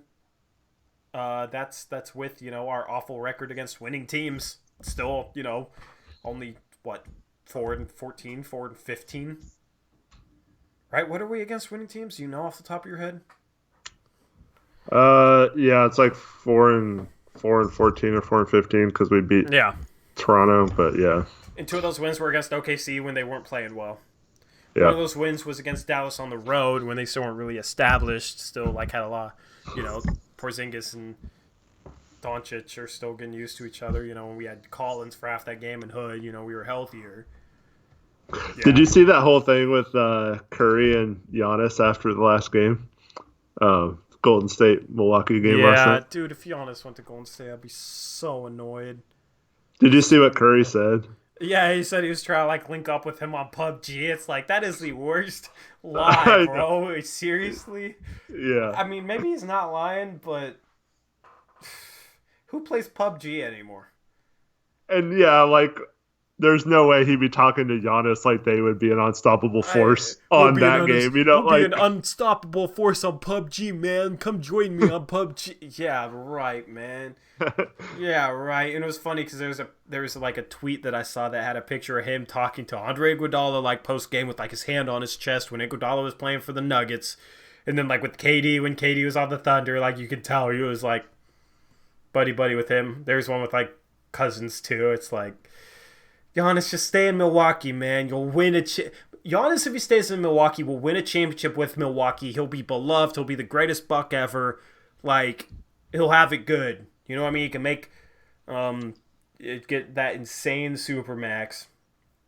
Giannis just needs to stay in Milwaukee. Unless he wants to come to Portland. Unless he wants to come to Portland. But, I mean, like, if he wanted to go to a small market in the East, like, okay, that's not, don't go to Golden freaking State, man.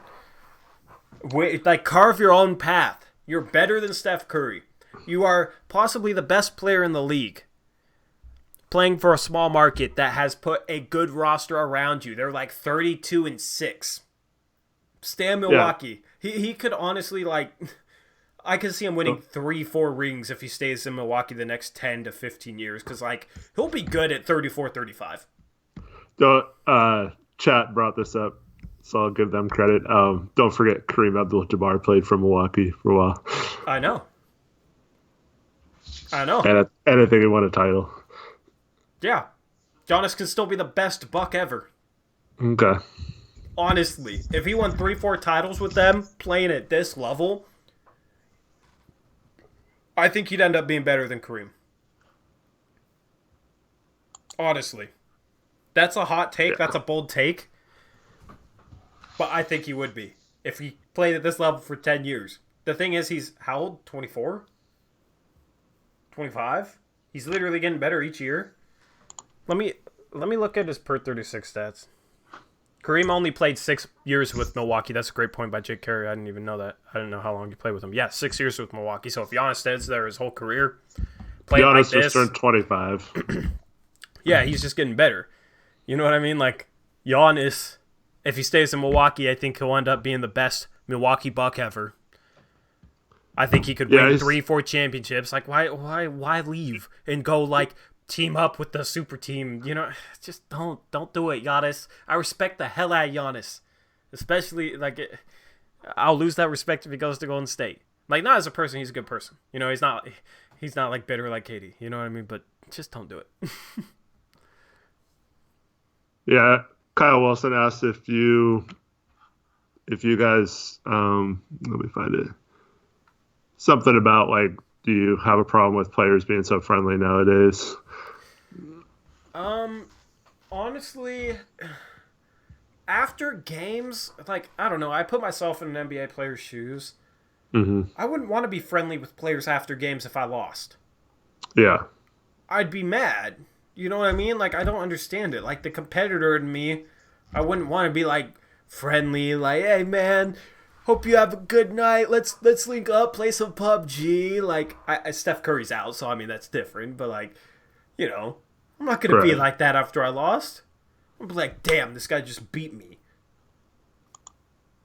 Like, mad. I'm a competitor. I'm competitive as hell. So yeah, no, I don't know. I just put myself in that position. I just don't really understand it because there's so many guys. It's like, seems like they have, like, were competitive as hell in high school, college, whatever, and then all of a sudden they get to the league and they become like friendly with everybody, like buddy buddy, like after the game. Like, it's just like seems to shut off. And with this Blazer team, they kind of play like they're not competitive enough in terms of their attitude, to be honest.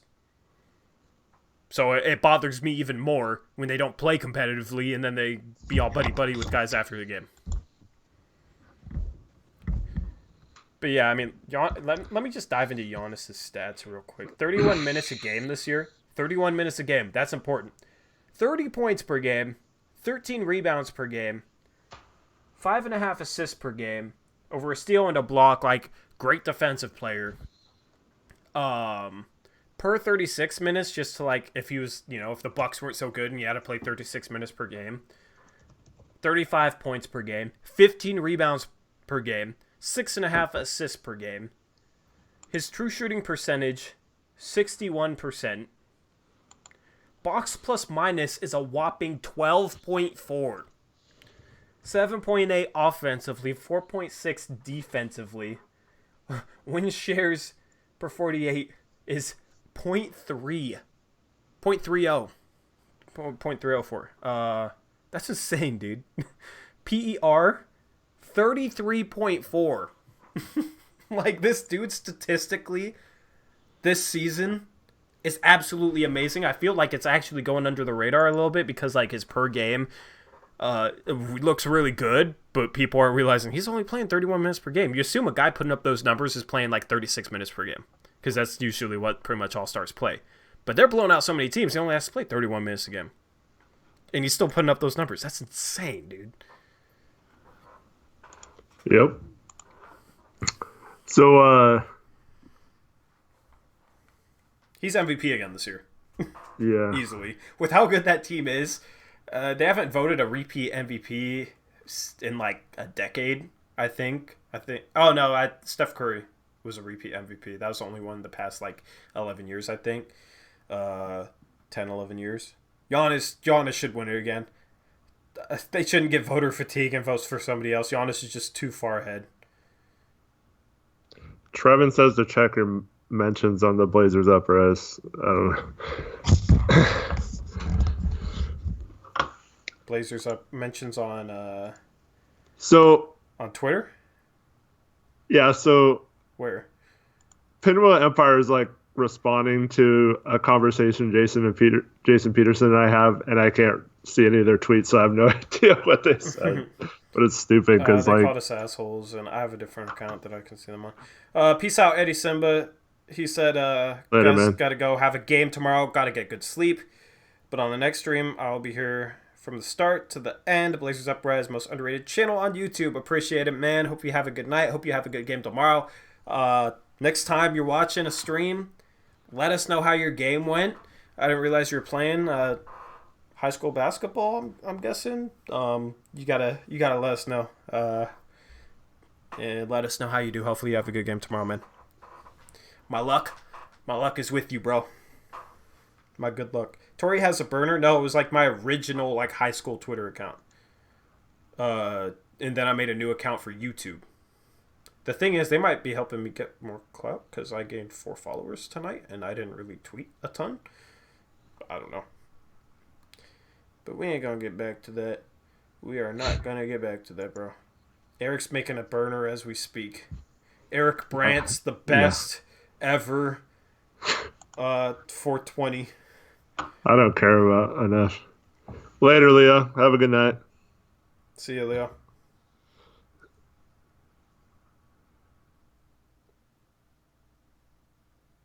Have you seen Jefferson's player that is on the same team as Bronny Jr.? How is it Jefferson's player if he's on Sierra Canyon? Yeah, I don't know.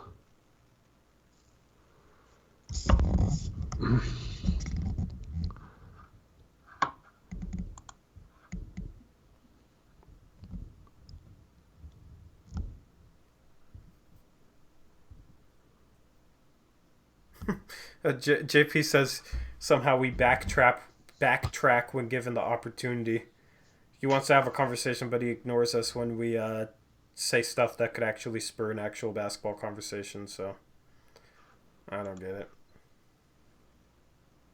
Yeah, I saw. I can read his tweets, Yang but 2020 defending us. That's not true at all. Yeah. Shout out to Yang if he's watching. He said, I don't think that's true. It feels like they're just stating their opinion, and because it's not in line with those bigger accounts' own opinion, they try to discredit them. I've never seen them straight up insult people for disagreeing with them. Disagreement isn't a bad thing. Shout out to Yang. Because I've never, I don't know. Yo boy 97. Has he ever tweeted at you? Maybe he has, but I can't remember if he did. That might just be a random person standing up for us. That's dope. Hashtag Eric420 for life. Eric's high every post-game show. That's why he wasn't as mad as me tonight.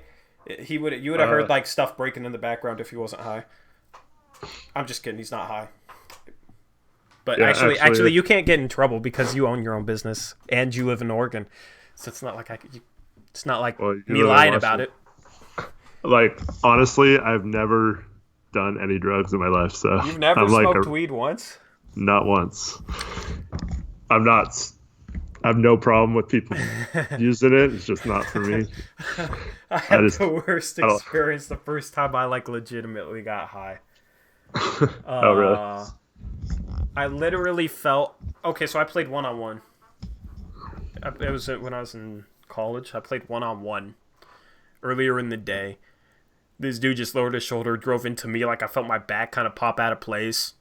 Didn't really hurt for the rest of the day. Then I get high as hell. And it felt like literally there was 100 knives stabbing me in the back at certain points. It was the worst back pain I've ever felt. There was also a fan on me. I literally was tripping out to the point that it was literally just weed. It was the first time I smoked, and I guess I smoked a ton. I don't know, but I was I literally the fan had me tripping out, and I don't know. It was the most. Oh, it's Westbrick. Oh, what's up? Okay, it's Russell first round exit Westbrook. Okay, yeah. What's up, dude? Oh, nice. He said it's Westbrook, bro. Appreciate it, man. Cause Eric is the best ever 420. What? You got a burner account now. Yeah, I have. Obviously, my college days, people try to get me to do it all the time, Dude, but all the time. I kept saying no.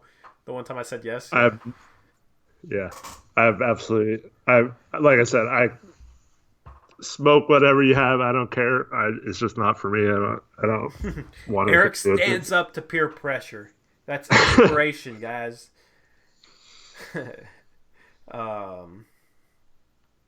Don't smoke, kids. If you do, you'll end up Tory. If you don't, you will end up like Eric. So what? Why shouldn't they smoke then? If they end up like me, I literally have gotten high once, maybe twice. The most I've ever tripped out. Do you know what salvia is? I know what it is. Yes. Yeah. Well, don't get so taken aback. I don't know. A lot of people don't know what that is or what smoking that will do. It'll be sounds illegal. It's not illegal at all. But I don't recommend it. I was literally sitting in the back seat of a car in the middle. There was somebody in the passenger seat, somebody in the driver's seat. I smoked it. It's not harmful at all. I think. I'm not recommending it though, so don't make me liable for this. But literally it felt like my reality was divided into sections, and there was dead space in between. It was a 9 square grid and I literally like felt it in my body in a way. Like there's like dead space. I don't know. There's like the middle section was between the seats. There was the section on the right, which was like the right seat. A section on the left, which was the left seat. That was like 3 columns, and like in between the seats, I felt like there was lines like going through my body. I don't even know. It was the trippiest stuff ever. I don't recommend it. My friend was seeing clowns and stuff. Like thought he was in GTA type stuff. So yeah, no, that's it was a trip. Um. Where are we going with this post-game show? Salvia is scary. Yeah, it is scary, man. I'll catch you later, Kyle Wilson. Later, Kyle Wilson. Jake Carey said, did 25 milligrams of edibles at a Blazer game. Would not recommend. Hadn't done a ton before. What did it make the Blazer game feel like? Like, I want to hear this experience. I want to hear why exactly you would not recommend it. Robbie says, it's the worst. Tell me about it, man. Tell me about it. Just, yeah, Salvia is scary. The other part I remember about it is I literally thought I was in space in a spaceship. That was kind of cool, but it was also kind of scary because I literally believed it. It's not good for you, LOL, says Bob Gnarly Games. I mean, is anything you smoke, like, good for you? You know, I mean, it was more, like, based off other stuff. This is why I love this channel. Expect Blazer content gets Salvia stories. Oh, God, man. I mean, we're forced to dig deep in the bag. With the way the team's playing, we got to dig deep here for content. So, I'm talking about the time I smoked Salvia. Oh, man. Don't be a Tory, kids. Be an Eric. Don't do drugs. Be cool. Stay in school. Is Salvia isn't even considered a drug, is it? Jake Carey says, a lot of paranoia hit me at halftime. Music got super distorted and just zoned in and out the rest of the game. Yeah, I feel like a lot of edibles when you hadn't done them before combined with the Blazer game was a... Not fun around 20,000 people. Yeah. Damn. Salvia is the cure for losing. Threaten the team with saying they'll hotbox the locker room with Salvia if they lose. Oh my God, that'll get him to play harder. I would never criticize Terry ever again if he used that coaching tactic. Oh my God, man. Oh.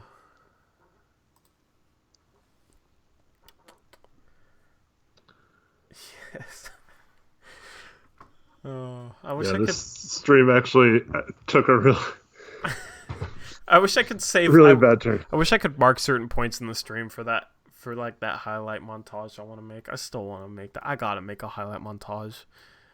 When we get into off season, I'll definitely like go back with fond memories of conversations like this, and I'll slice it up into a montage, and it'll be the best thing ever.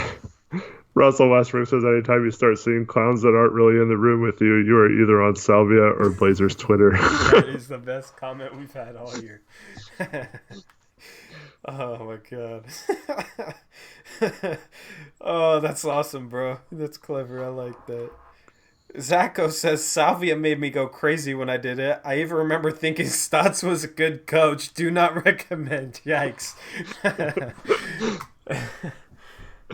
Oh, man. Russell first round exit Westbrook says, I'll start watching old streams soon. Yeah, if there's a part that you think is good for a montage, it could be like a Tory ranting montage. It can be a funny moments montage. Just comment with like timestamps. Comment with timestamps. You could find certain parts of streams by like looking at like what people were saying in the live chat, because you can go to like the end and scroll up in the live chat and like find like certain parts of streams if you're looking for something specific. But that would actually really help me. That would really help me put those together. Damn, why's my voice quitting on me? The hell? Got something stuck in. Gotta clear my throat out. Damn.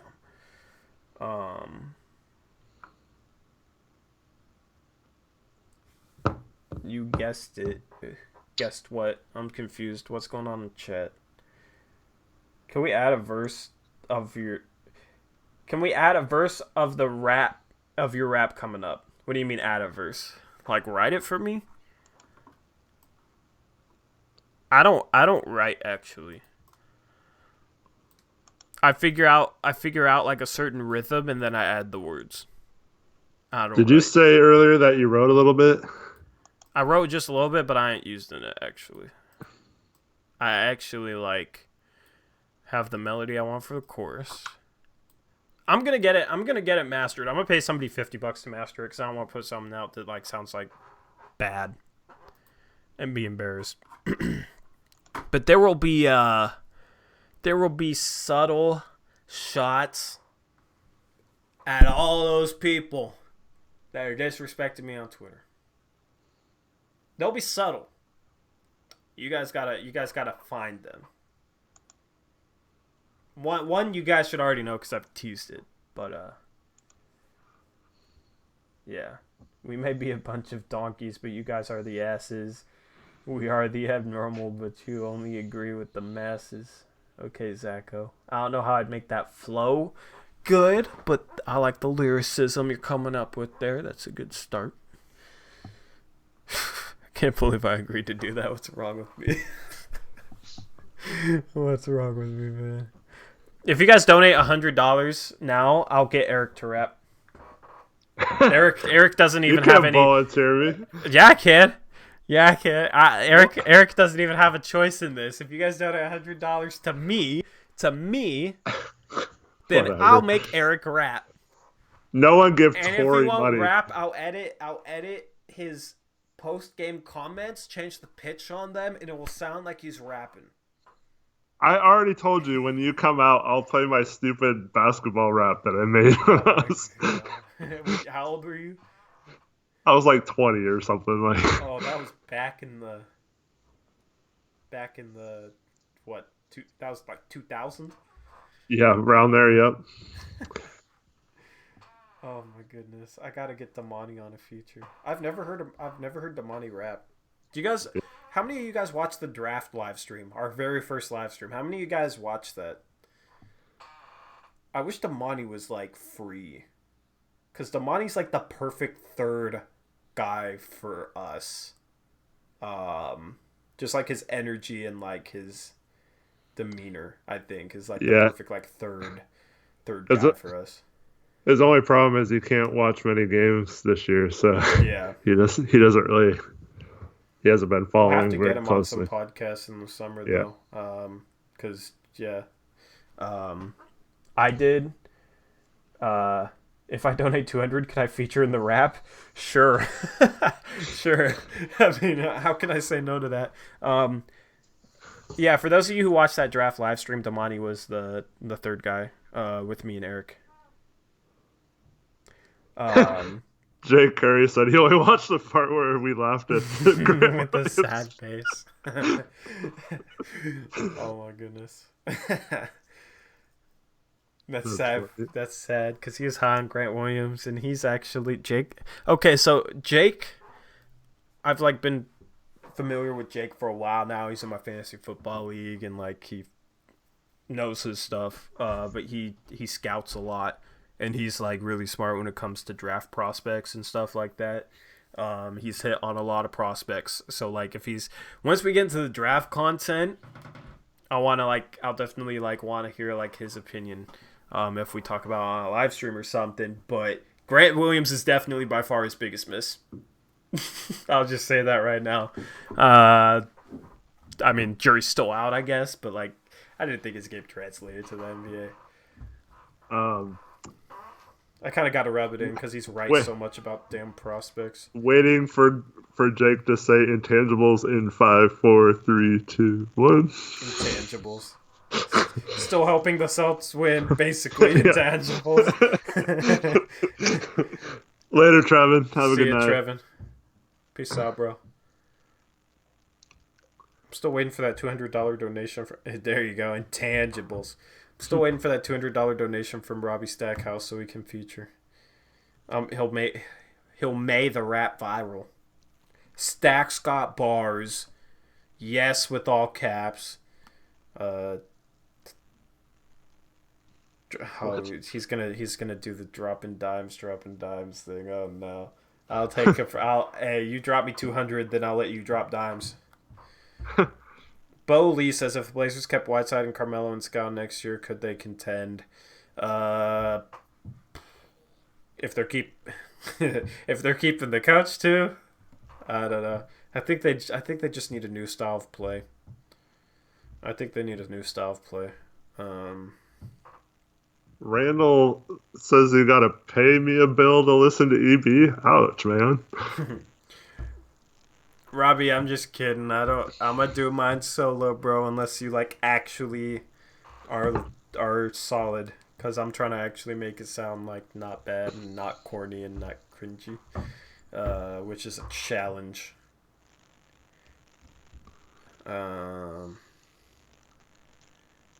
But I actually think it might. I think people might be surprised. I think people might expect it to be absolutely awful and be like, "Oh, it's not awful." Robbie, no. I'll let you drop like a couple bars. Every $100, I'll let you drop 4 bars. So $200, I'll let you drop 8 bars. Man, Robbie got flow, man. He's sad.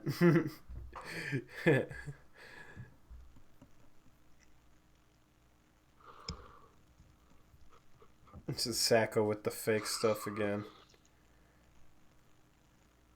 Sacco, quit trolling us, man. Imagine Tori gets a record deal and is now a rapper. That'd be funny as hell, honestly.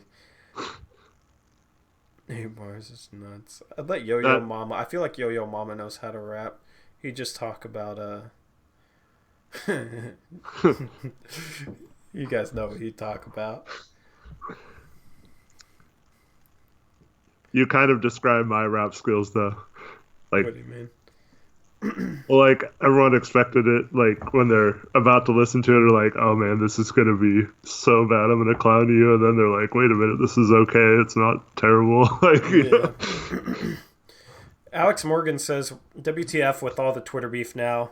We've gone in on it a lot this post game show, so if you I gotta clear my throat for some reason, but if you want to like rewatch, we went in on it. I'm gonna make a video too because I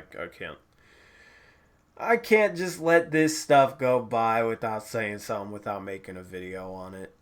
Because if I literally like painted it out for people would probably realize like, oh wow, these guys are being ridiculous. So that's what I'm gonna do. Sorry, just tapped in. It's all good. It's all good. I mean, I don't know. I don't even know how to summarize it quickly, and we've already talked about it, so I don't want to like rehash. But I went on a rant earlier. I've never been anywhere close to that mad on a live stream, and I kind of didn't hold back. maybe the hood injury. Honestly, though, that was like... You were mad. I wasn't like out of control mad, though. Yeah. I was like, I'm gonna show my emotion. You know what I mean? Where there was like, screw these guys. You know what I mean? It was a different type of, I don't know, different type of mad, I feel like. Everybody's saying, ha ha ha ha ha. Who said? What's funny? The soccer player? Oh yeah, I got Alex Morgan, the soccer player. Ha ha ha ha ha. My player comparisons. I don't even know what's happening in chat, man. I'm reading chat and I don't know what's happening. I don't know what I'm reading.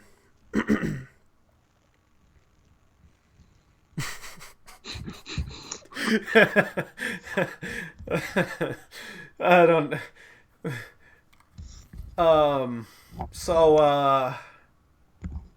Snowstorm next week, right, guys? Yeah. That's gonna be fun. Honestly, I'm down to have a snowstorm. Dame Dollar says if he makes a dunking compo, can you use it as a music vid for your rap? Music vid? What? That makes no sense. He wants you to rap along a track to his dunking collaboration or whatever. He said he can only do basic dunks. So no, if he snowstorm in Salvia sounds like a good time. Yeah, we'll make an igloo. We'll make an igloo and we'll hotbox it with Salvia.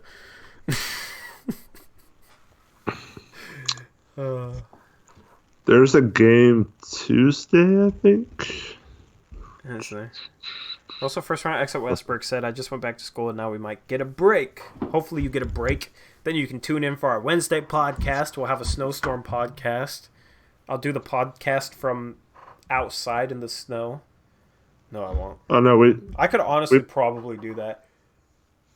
We play every 2 days next week, so it's Saturday, Monday, dope. Okay. Wednesday, Friday. I didn't want Saturday. Tuesday. I didn't want Tuesday, Thursday games. I hate when we have like a Tuesday then a Thursday game, and it coincides with my rec league.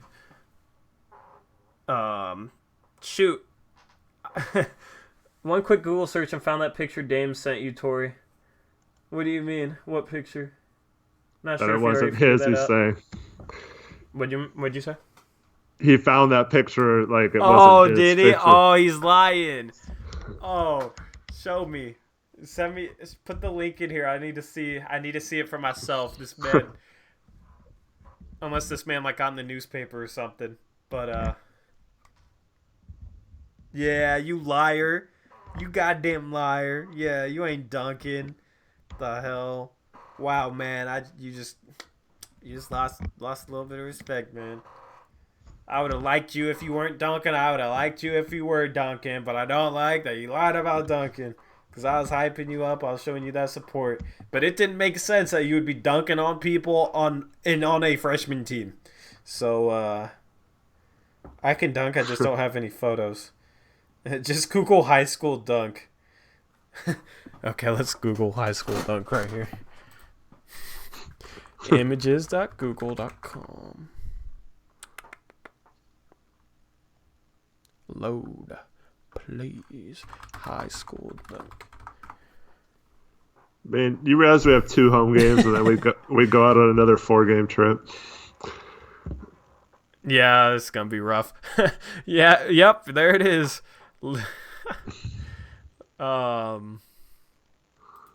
Yeah. If you guys Google high school dunk and go to images, it's literally the 7th image. LaSalle high schoolers enormous dunk. Yeah, you don't play for LaSalle. I should have Googled it. Jake Carey. Props, Jake. Yeah, doing our research for us.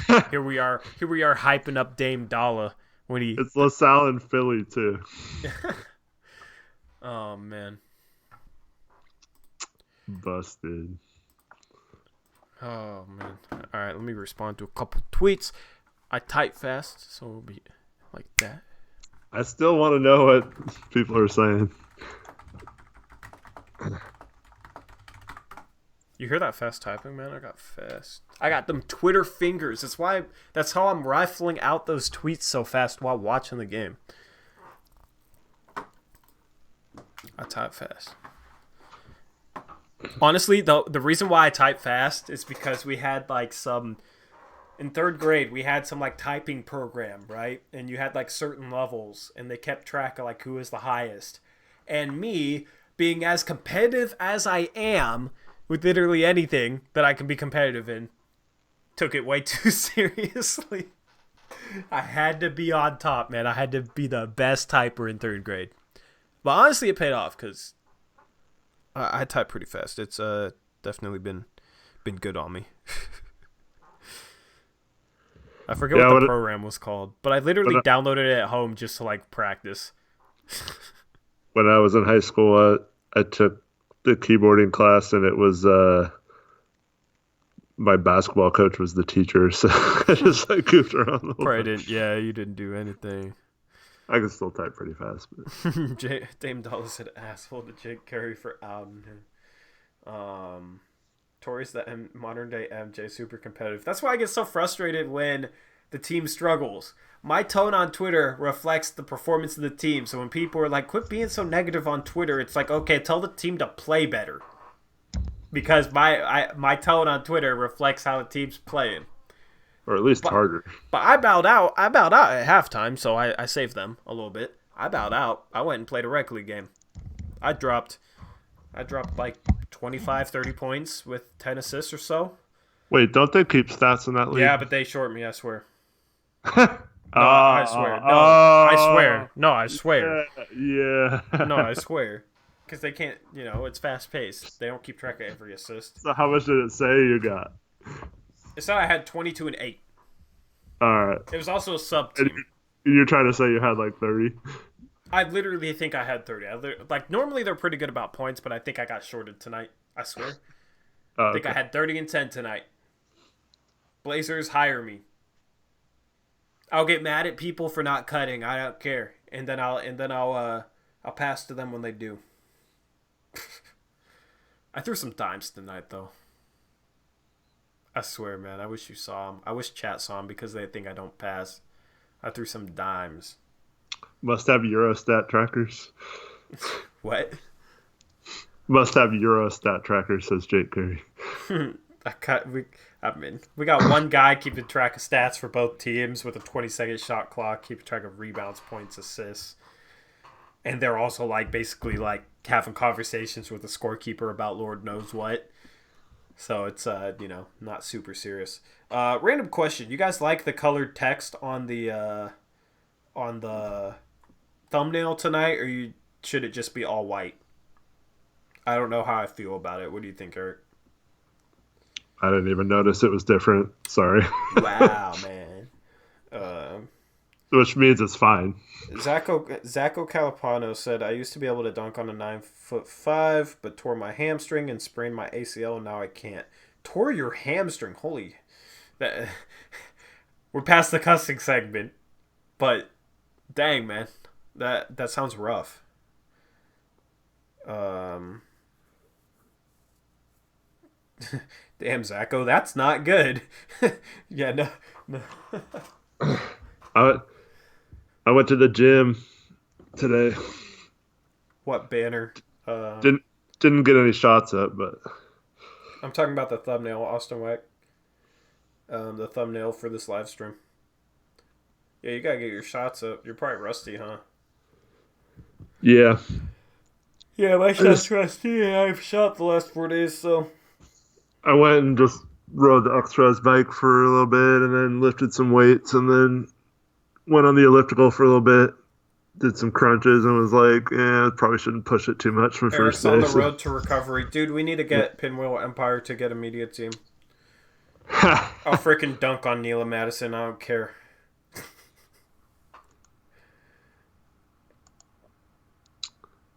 I'll jump over her. All right. If you don't want to tell me now, you got to tell me later. What all they said on that? Well, you gotta make a different account. They said multiple things. Yeah. I said multiple things. But we got our homies backing us up.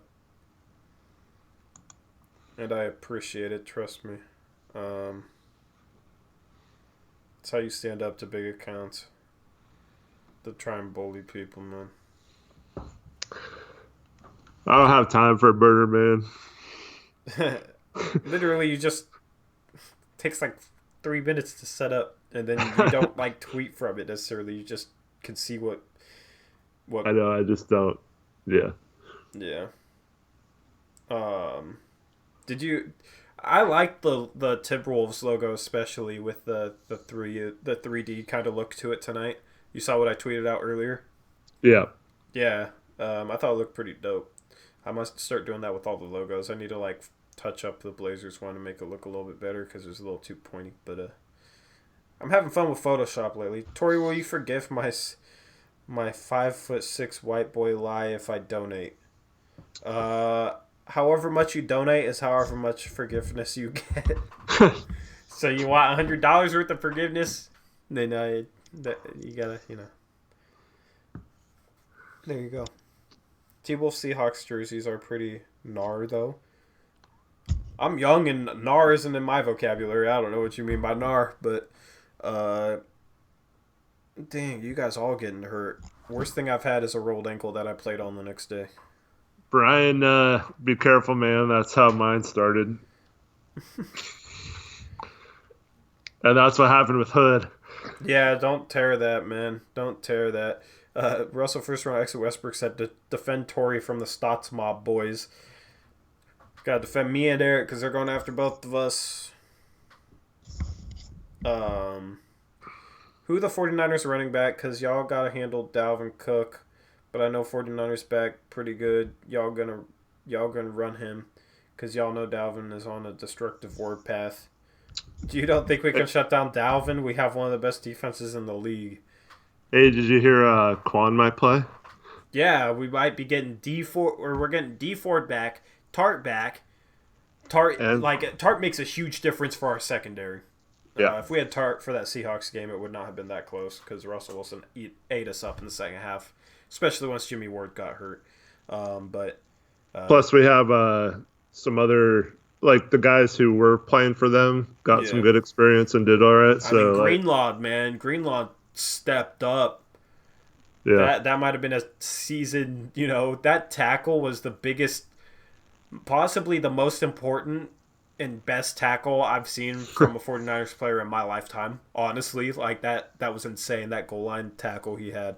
Bob Gnarly said tore my ACL, MCL, LCL, and meniscus. That's so Damn. rough that it got held for review. I had to approve it. Fred Warner is out, though. Yeah, no. Our running backs, we got a committee. We got Mostert's been doing really well. Then we got Tevin Coleman and we got Matt Breida. But they just churn up yardage. They eat up yards. Yeah, we got that game. I think it starts at like 1:30, 1:45 or something. And then we got the Blazer game later. Oh, yeah. Hopefully we're in a good mood. Honestly, if the Blazers lose to the Bucks but the 49ers win, I'll be completely fine. If the Blazers win after the 49ers lose, I'm going to be pissed. 'Cause I expect the Blazers to lose, so. I need a championship. I've never had a team win a championship. I want to see what that feels like. So I need my Niners. And if not my Niners, I need my Gonzaga Bulldogs this year. Dude, that's so awesome that Jalen Suggs committed, though. They're starting to, be in play for top 10 prospects, which is kind of scary if you think about it.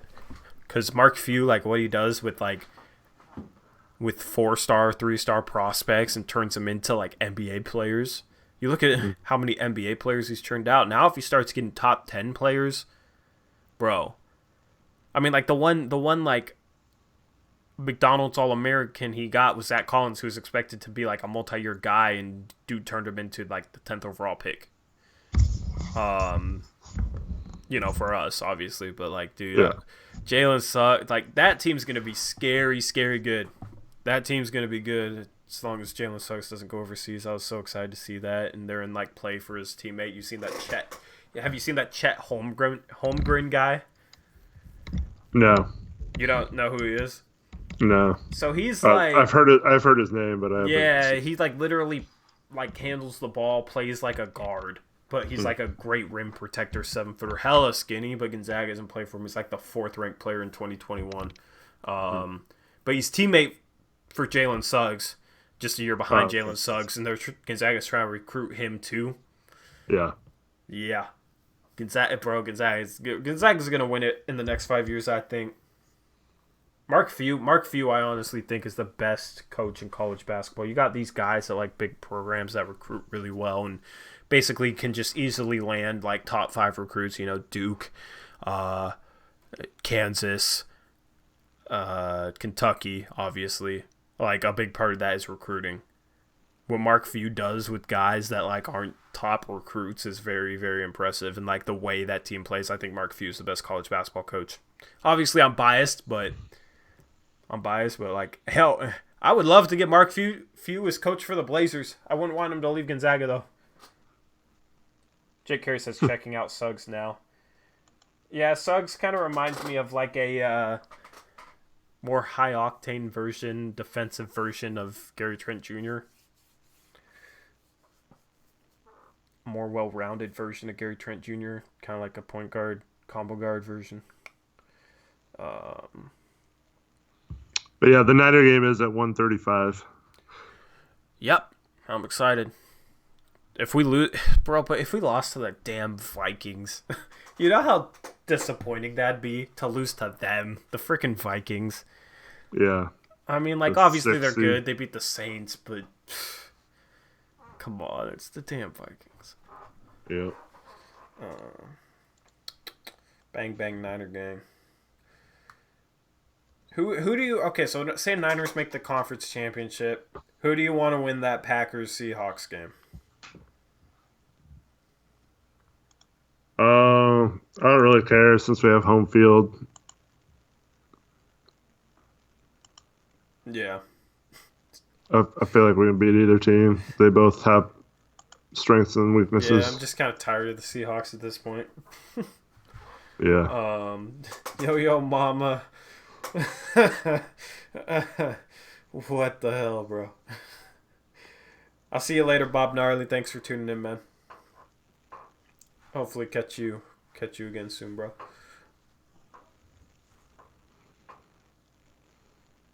I'll see you. Oh, I don't know if Austin Wack is saying night to me because he's leaving or night to Bob Gnarly. Yeah, yo mama, that's his shtick. You too, bro. But yeah, yo mama, that's his shtick. That's all he We got burner says. counts. We got like established personalities in here. I love it. You'll be here next time. All right, man. I'll catch you for sure. I might be going to the game Saturday, so I might miss. The Blazer Or might game or not the be Niners game? the Blazer game. I was I'm gonna say.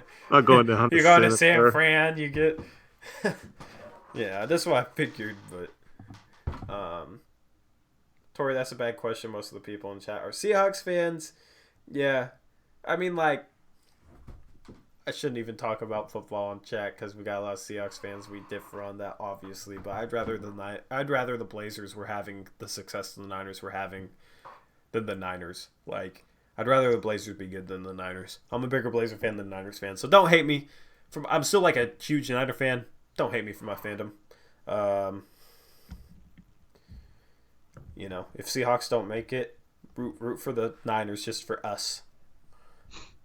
Just for me and Eric, we need it. I don't think there's gonna be any of those people. I know. I'm trying to mediate here. 49ers Uprise. Why the hell am I approving these comments? What the hell?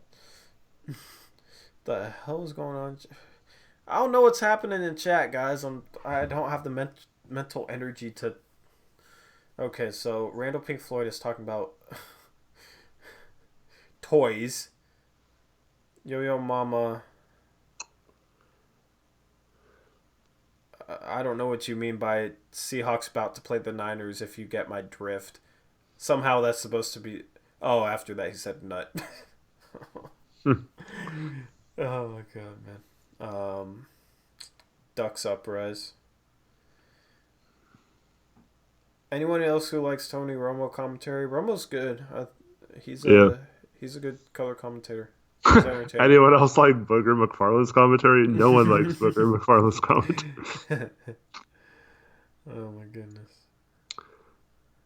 He had that one where he said they should, on third down, they should run a draw for get a couple yards and then spike the ball. What? You didn't hear that from last game? No. Was it like a joke Yeah, or was he serious? No, he was serious. It was like 3rd and 10 or something, and he said they should just run a quick draw to catch him off guard and get a couple yards and then spike it for the field goal. Yeah. That's funny. That's awful. Awful. Seattle and Portland have a connection. Lynch and Mello both getting called wash. Man, Seattle and Portland are in different states. Oh, I shouldn't say that though, since I'm in Vancouver. Seattle's won a title recently though, so I can't really compare the two. I know, exactly. It's my turn. Okay, you guys had your title recently. I don't know how it feels like to win a championship for a team. For a NASCAR driver, I do, but that's not the same. I don't really care about that. I'll probably end up getting back into NASCAR more this year than I have in like the past like decade. All right, Bo has an actual basketball question again. Do you think Bowley. do you think our team is screwed no matter what players we have next year and all healthy due to Stotts being on contract for 2 more years? I wouldn't say that. We can win in spite of Stotts. You just need a smart team like last year, um, Yeah. and you 3D need. forwards. I will say, I think they just need like not necessarily a different coach, but he's got to find a way once we get to a team like Golden State that trapped us, a way figured out how to get Dame better shots Yep. without bringing the ball into the trap. That's the biggest thing a coach could do. But if we had players that Dame could just defer to and get buckets, it might not even matter. But yeah, it's probably the only thing that the coaching could really affect if we had a good enough team. Yeah. Yeah. I actually listened to you this time. I agree. Nice. As to have anything to add. Um, but yeah. I mean, I don't know. I'm kind of at the point where I don't even want like you guys know how I feel about Stotts. You guys see it at this point. Like Yeah. I'm just gonna point out the problems, dude. I keep looking at this 3D Timberwolves logo. It looks so good in my thumbnail. Doesn't it look good? Speaking of yo-yo mama moments, you looking at that? Yeah, yeah, you know. Um, at this point, it would have been worth it to keep Evan Turner instead of getting Bazemore since he'll be expiring next year. They both absolutely suck. Like, They're both expiring this year too, so it doesn't matter if you're just speaking about the contract. They have the yeah, same amount of same time. exact contract. Yeah. Um. Later, Austin Wack. Oh man, why am I getting tired? I don't get tired this early. What's wrong with me? How long we been I going for? don't know. 2 hours. Yeah. 2 hours. I'm too locked into NFL. I don't really care about the Blazers. I just love these streams. Glad you enjoy these streams, man. Zacho with the obviously fake stuff. We want to build a family here at all costs, so they're bringing back Basemore on a max contract. That's funny. See, like when you add it with that quote, it's funny. I like it. And Yep. production's being a savage. All right. I just, no matter what happened, if you agree with those trades this summer or not, we have 4 weeks to do something about it and turn those negatives into positives for next year. So that's the only thing I'm holding out for right now I can't wait to see something happen. I'm telling you guys right now, I'm going to lose my S if we do not trade anyone. Oh, I know. Because If we're we gonna don't be make on it. that live stream. We're gonna be like 4 hours in, so we're just like not gonna care at that point. And then like once the deadline passes, if we haven't done anything, If Bazemore in particular is on the team still, I will be on my knees begging Jody to fire everyone. Everyone. If that happens, I swear. That would be such like just a final blow to the season. yeah. That would be such just like a knockout death blow. I don't think it will happen, but if we didn't make a trade, man, it would be the knockout punch. I'll lose my mind. That would be fun in a way for you guys, not for me. But oh Not my, Dave, what? he said not the last time Tori gets on his knees. All right, you lied to me, and now you're pushing buttons. So 300-second ban. 300-second ban, bitch. But yeah, we have an opportunity to I'll be like doubly mad if some of those guys get traded for like expiring contracts and second round picks or something, and it's not very costly to get them, and we Yeah. didn't get them. Yeah, Dave Dollar, I'm just playing with you. I love you. Just kidding. I don't love you, but like you're cool. I didn't want him to be all like Team Pinwheel Empire now, you know, yeah. and expose me. Say he called me he called me this on his live stream. Oh man. Dame Dollar tried to diss me after lying to me. After I literally hyped that man up so much, I was like, "This dude's a freshman. He's dunking on people. Let's go. Look, this a picture of him dunking on people." And then he's like, lied to me about it, and now he wants to say I'm gonna be on my knees or whatever. I don't know. Oh my goodness. Tory abusing his power. President 45. Tory Trump 2020. Don't ever combine that last name with my first name ever again, Zacho. I'll literally just like unplug the computer.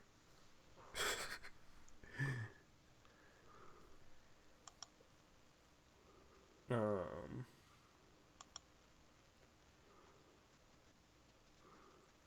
don't lie. You didn't want the FBL in these streams. I don't know what you mean by the FBL. Maybe FBI. FBI. Oh, yeah. What the hell? Why would the FBI be in here? Um, I don't get the joke. maybe Hashtag Yang because you're Gang. I don't. Yeah, hashtag Yang Gang. Iran versus Cleveland Browns. Who's your money on, boys? Definitely Iran.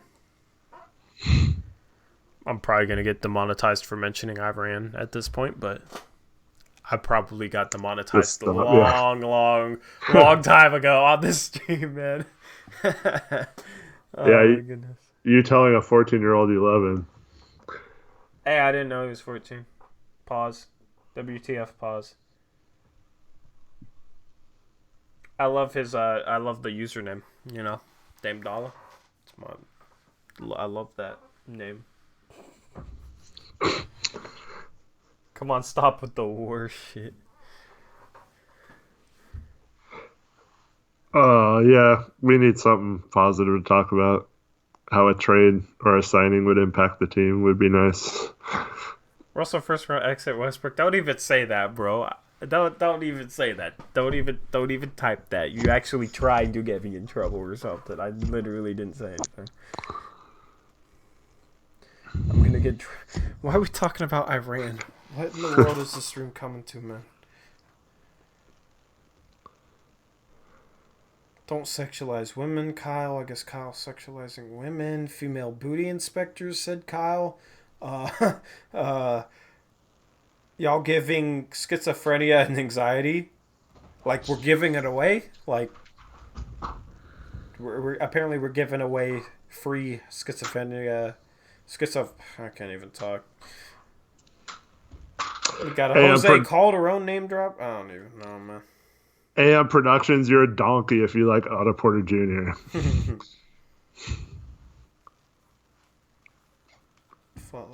Just kidding. But that's the watch. They're gonna clip tweet that. I See, response to. See, they're calling people donkeys, man. They're toxic as hell. Who would? Yeah, screw that. I mean, y'all I was give gonna me go somewhere funny with that, but then I ran out of funny, so I didn't go anywhere with it. AM Productions keeps posting stuff that's like missing words. Shut with Iran. We're giving you anxiety. Why are we giving you anxiety, man? Probably because we're talking about the war. I don't know. Are you in the Middle East right now, or what? Take some Xanax and Thorazine to help with anxiety and schizophrenia. Dude, we're dropping all types of drug names, prescription drugs, freaking salvia, weed. Love the streams, bro, says Captain Cappin.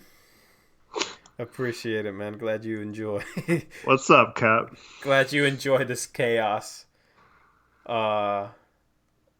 Hey, you can't come at me for making jokes. You said it first. Don't make a burner, man. It's 300-second ban.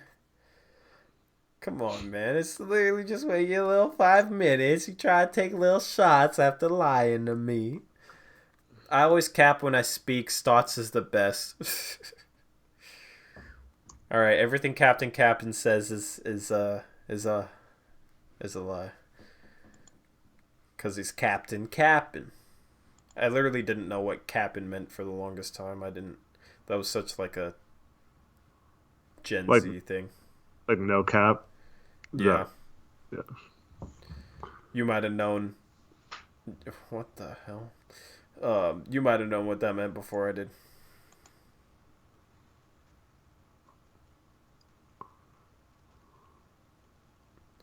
And production says no. It's just war scares the hell out of me, bro. I have generalized anxiety disorder.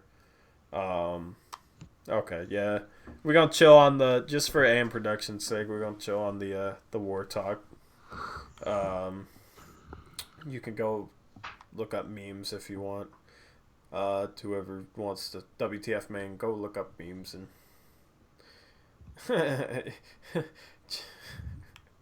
Chad doing you fucking dog. That's not what Chad says. He says ass clown or clown. Clown. The only time I insulted a media member was like 4 years ago when I was in college when I called Canzano an ass clown. Yeah. But that was literally the only time I can think about. Ask Clanzano. Clanzano, yeah. And if anybody deserved it, I mean, actually, at this point, I like Canzano more than Pinwheel Empire JP's perspective. Hey, man, when you do that hit piece on them, yeah. You should also include when Dame unfollowed them too and they got a butt hurt. That was funny.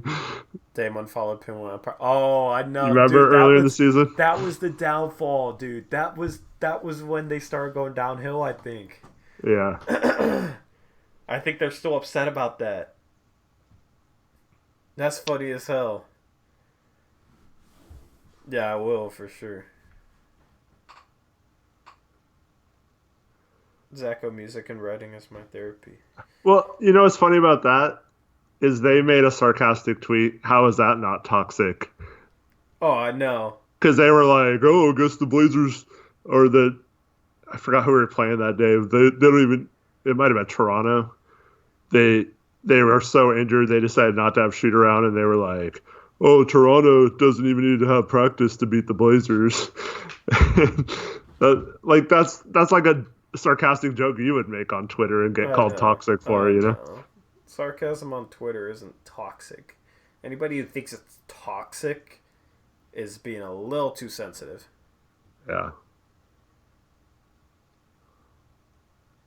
Chad got no Twitter game for reals. Chad's been quiet lately. That's the thing. I was surprised stuff popped up tonight because it's been so quiet on that front. But these people are still like sensitive as hell, man. These guys are sensitive. These guys get so worked up. They're assholes because he asked me why I was calling out somebody I blocked. He's just an asshole, so I blocked him. Now I can call him an asshole and he won't see it. Oh my goodness. Chad Doing is the #1 Blazers Twitter account. Yeah, we gotta change that in the next couple years. Hey, I'm gonna eclipse Chad Doing and followers by 2022. Just wait. So, that's the plan. I'm gonna have the blue check mark. Jason Peterson had a tweet a little bit ago. It says, "I understand the Blazers season is nothing anyone anticipated, but the sooner people accept that this team is going to struggle to beat anyone at this point, the better. Hope guys get healthy and Olshey can make a move to set the team up moving forward." We have accepted that. What do you mean? Well, the reasons for accepting that is a bit different, but it's not that we haven't accepted that. And that doesn't excuse him tweeting like that or in trying to pin it on us. It's like he's trying to like take the high road now. Right. With something that doesn't even make sense. But what I hate about those kind of tweets is like, okay, so you're basically saying you can't criticize anything that happens because they suck. Like, what are they supposed to do? You know, like, we can't, like, question why the team's not playing hard or why they're not running more sets or why they're not pushing the tempo. Like, I mean, these are just people that don't understand the game of basketball and can't have, like, break down actual basketball stuff, so they have to make it as simple as possible so they understand it. And there's nothing wrong with that. Just don't call people out for actually analyzing what's happening on the court. I know. Zacho said, low-key, Dan Marang has not really defended Stotts as much anymore. I've noticed that too. I've literally no problems with Dan Marang except for the time he called me a flat earther. Like, Dan Marang is more professional than those guys. He holds himself to a higher standard, and I respect Dan Marang. Like, for them, that flat earther tweet was kind of ridiculous, but I think he might be starting to realize some of the things we talk about. Because I think Dan is more knowledgeable about the game than some of his peers, to be honest. Yeah, well, like, he at least knows, like, stats and stuff. Like, yeah, he's really into, like, analytics and that type of stuff.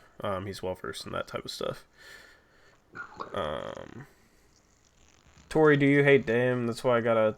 Tori does hate you, Dame. That's why I got a white knight for you. I don't hate Dame Dollar. What the hell are you talking about? I had to ban him for acting out. Doesn't mean I hate him. You know, he was acting out in class.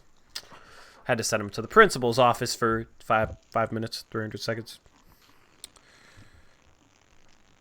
So does Jason Quick really watch you guys? I doubt it.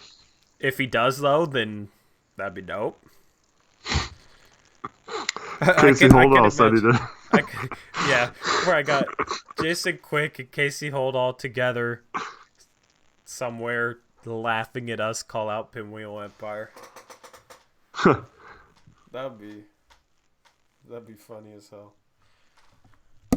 Yeah, no, that's not happening. I wish I could play that interview for you on the What interview? So Brian Scalabrine, that stems from our Wednesday post-game show where we talked about several things, including the players seeming like they're not being coached at all, and the whole team being complacent since the Western Conference Finals and all that stuff. And the next day on primetime, he goes on there every Thursday afternoon, and he basically said, like, word for word stuff that we said the night before. So that was just my joke that he was listening and got all his information from. Yeah. It wasn't Jason Quick that said he watched. It was Casey Holdall. I don't think he was backtrack. I didn't really believe it, but yeah. I mean, if he does, and that's awesome. Yeah. But yep. I mean, it's whatever.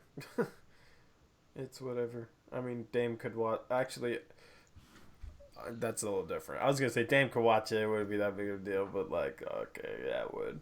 But then I'd almost feel like, dang, Dame probably hates me or thinks I'm dumb. But also thinks that I'm smarter than a lot of these media guys. So I think I'd be fine, actually. See, the Casey thing, what happened was he mentioned something about only having one 6'8" guy or taller on the roster. And I mentioned that we have 2 avenues of roster positions to change that. And he came back at me with, I'm well aware of the position of your podcast, which is, to me, just like those other people, like, because we're anti-Stotts sometimes or all the time, yeah, they automatically think we're being hostile or something. Well, that wasn't a hostile take at all. I was just mentioning that we do have the ability to sign someone, like, so that doesn't have to be the excuse if we don't want it to be. Like, we could go sign a center. Like, Marquise Chris is available right now. We could go sign him if we really wanted to. Claim him off waivers. So, like, using injuries as the number one, as like the main excuse means like I don't know. It's you're just like excusing people for not having the roster the way it is because they do. It's not like he's stuck with the roster and can't do anything about it. He could make a trade. He could like I know it takes two people to make a trade, but like there's things he can do. Um, but yeah, so I was like, what does the position of my podcast have to do with having two roster spots available? And he's like, oh, I just listen to your show and I just like Yeah. like. And then Tori's like the one on YouTube, and he was like, "That's the one." It's like, yeah, yeah, I'm sure, dude. Like he was totally backtracking after he realized that he was coming across snarky to a comment that had nothing to do with my Yeah. podcast or being anti-stats or anything like that. Yeah, you literally stated a fact. Right. A literal fact. Right. Like it was not opinion based. I was not trying to bash anyone or calling anyone out or doing we anything. have two roster spots open. Like Yeah. oh god. Yeah. Yeah. Oh, I guess we're gonna be known as the people who dislike Stotts. Honestly, like if we could sit here and like fake it and praise Stotts, we could have done that from the beginning, and we wouldn't have to deal with this Twitter crap. We could be toxic, and they would like agree with us, and like we could be buddy with these guys, and be like, you know what I mean, and like have like probably double the viewers because the people who love Stotts would be interested in it, you know, that type of stuff. But no, that's selling out. I would never ever do that. I would never Yeah. ever. Too many people do that. No, I don't hate you, Dame Dollar. I don't know why you think I hate you, bro. I'm literally the Pinwheel Empire of chat. No, you're not, man. But yeah, that's exactly right. Like, um, those guys are like making fun of us to placate to all the Yep. like fans that love Stotts and stuff like that. And we don't criticize Stotts just to get more anti-Stotts followers. We're like from the beginning of this, we just tell what we think we see watching the games. You Yep. don't have to agree with us. Yep. I've never once said that I am 100% right about anything because I'm not. I know you feel the same way, although you're Yeah. pretty cocky. So you normally What do you think you're mean? I right about literally everything. just admitted I was wrong for thinking that. Yeah, I know you're joking, but I just gotta shut that down at the same time. I literally let Miami Heat game. I literally like made the mistake of thinking the coaching staff put Hassan on Myers, and I went hard on the coaching staff. Like I was pissed because that would have been like a silly, stupid mistake, but that wasn't the case. Like I was wrong about that. I owned up to that. Yeah. Yeah. And so yeah, I don't care if we have like just our regular 30, 40 viewers or like a million viewers. I'm going to be the exact same person. I'm going to say the exact same things and I'm not going to exactly. And so yeah, I'm not trying to placate anyone. I'm not trying to keep my job with Blazers, so I have to say nice things. Yeah, and that's part of the reason why we do get frustrated and toxic, because we're saying things that other people are scared to say.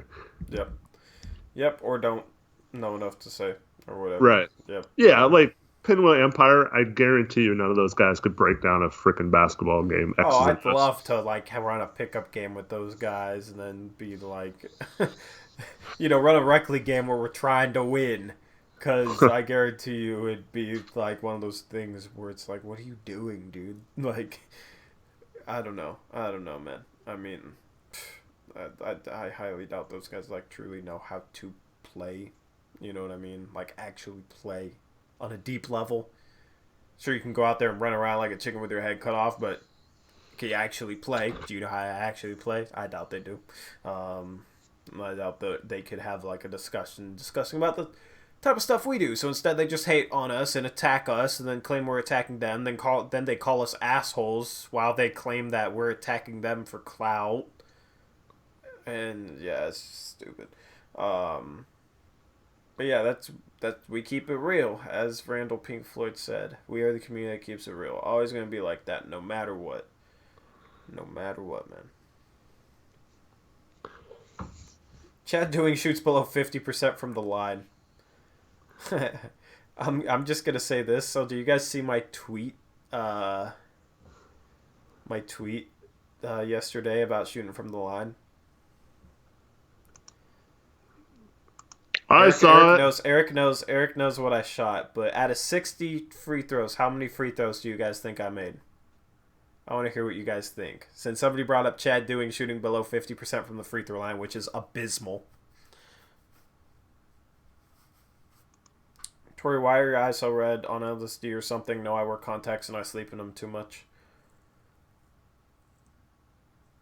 93 out of 100 is my best high school fundraiser. Portland Maid said 50 out of 60. WTF main said 16 out of 60. Captain is capping. Oh man, I just saw a picture of the. I didn't watch any of the other games tonight, but there's a picture of the Rockets during a timeout. Everyone's like in the huddle, and Westbrook's like way off on the end, just sitting by himself. He seems like he might be an outcast on that team. Jake Curry's gotten the closest with 54 out of 60. I don't think I ever did 93 out of 100. That's insane. Captain Kappen is now the closest. He got 60 out of 60. He is now the closest. I literally shot 58 for 60 yesterday from the free throw line. But like I can regularly do that though. I wish my jump shot. There goes my phone. I wish my jump shot was as good as my free throw shooting. But yeah, me too. Like if I shot 100, I would fully expect to make 90. Like I don't know what it is. It's just it's super easy. I don't know. But then shooting wise, mid range, I can't hit a shot from the mid range. But my free throws though, it's strange. Did I Rick Barry him? No. No, I got the Brandon Roy free throw routine. I literally copied my routine after Brandon Roy. Never changed it. A little like spin in the left hand, then 2 bounces. A little like bounce. I like rock back and forth. Dribble. Boom. Hit that form. I'm better off the dribble going to my weak hand. For real, damn, I'm supposed to be captain. Miss from mid-range, it's okay. Signed Kent Bazemore. Dude, he airballed a 5-footer today. But he missed. He shot a 5-foot, like, runner. Dude, 10 he had feet. Bazemore wide open on that, too. Yeah, God, man. I mean, he had Whiteside, yeah. Whiteside, yeah, that little dump off. I threw it over the rim, not even close. It's like... He had a layup in the second half where he, like, tried to scoop it, and he was on like the left side, and it hit the top of the backboard on the other side, and like wasn't even close to hitting the rim. So it was basically like an air ball too. I don't understand. He wasn't that bad in Atlanta from 2-point range. Like I don't understand why he's so wild, out of control on everything inside the arc. Zacho said my floater game is smooth. I hit a smooth ass floater today. I'm starting to shoot those CJ floaters. Tori, if you had 1 million viewers, you probably won't tell chat you have smoked weed. Why not? What's going to happen? It's YouTube. Maybe I wouldn't for 1 million viewers. But I think I got onto the weed because of something you guys said. And if I had 1 million viewers, I would literally only be able to read donations. That's it. That would probably be a YouTube record, too. I don't think anybody's ever had 1 million viewers live. Bazemore made less threes than Whiteside tonight. Oh, why am I yawning? Bazemore putting me to sleep. Tory tweets from the club. What are you talking about? What do you mean? Talking about that Baker Mayfield tweet?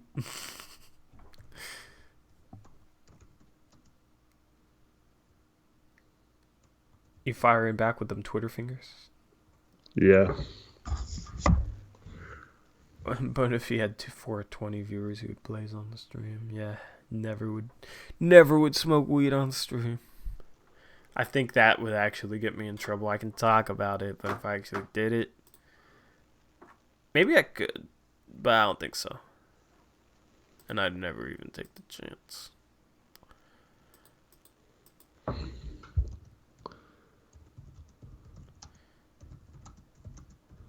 Whew. Why am I so tired, man? During your rec league, what about my rec league?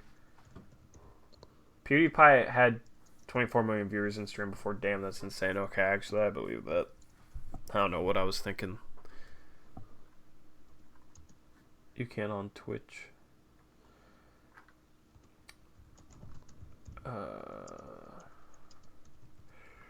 We all smoking after a turn the high. We might need to if Allshape is sleeping. I think it's legal in Washington too. I don't need to come down to Portland. It's weird how people will talk about trading CJ before talking about firing Stotts. I 100% agree. The problem with, CJ and Dame can't coexist together because of the way they play. Well, our coach has a big effect on the way we play, so if they have such a big problem with the way we play, then why aren't they putting any of that blame on the coach and we'll put it on CJ instead? You know what I mean? I feel like everybody agrees that the way we play isn't the most conducive way to play, or like the most or the best way to play in order to achieve success. I feel like most people would agree with that. They just attribute it to different things. And if they don't agree with that, if they think the way we play is literally the best way to achieve success, then I don't know. Dame Dollar, don't be doing that, man. You trying to get arrested or something.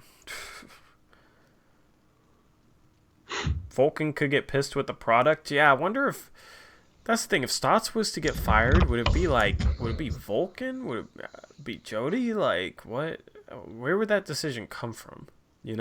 That's the one thing. That's a big reason why I don't think he'll get fired. I have no idea where that decision would come from. See, I still think all of them are tied together.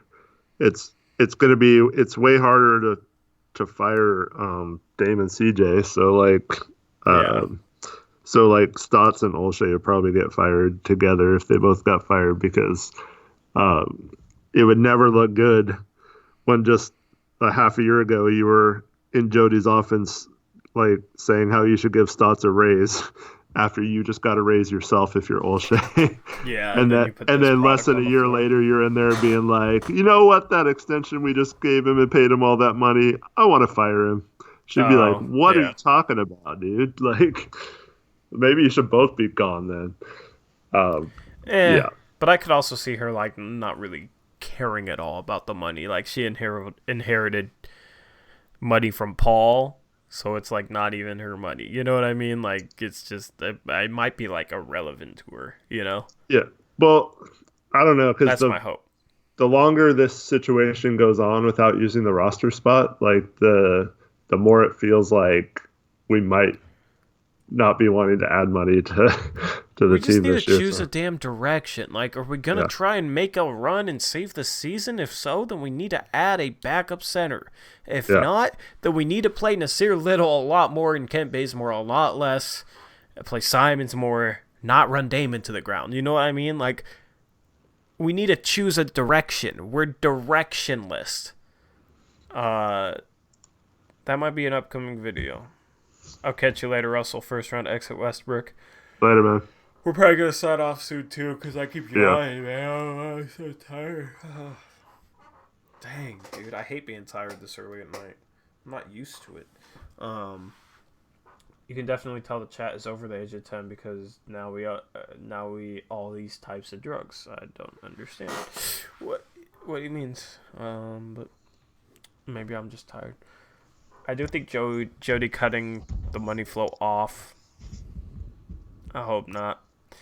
It's just an awkward position for this franchise to be in.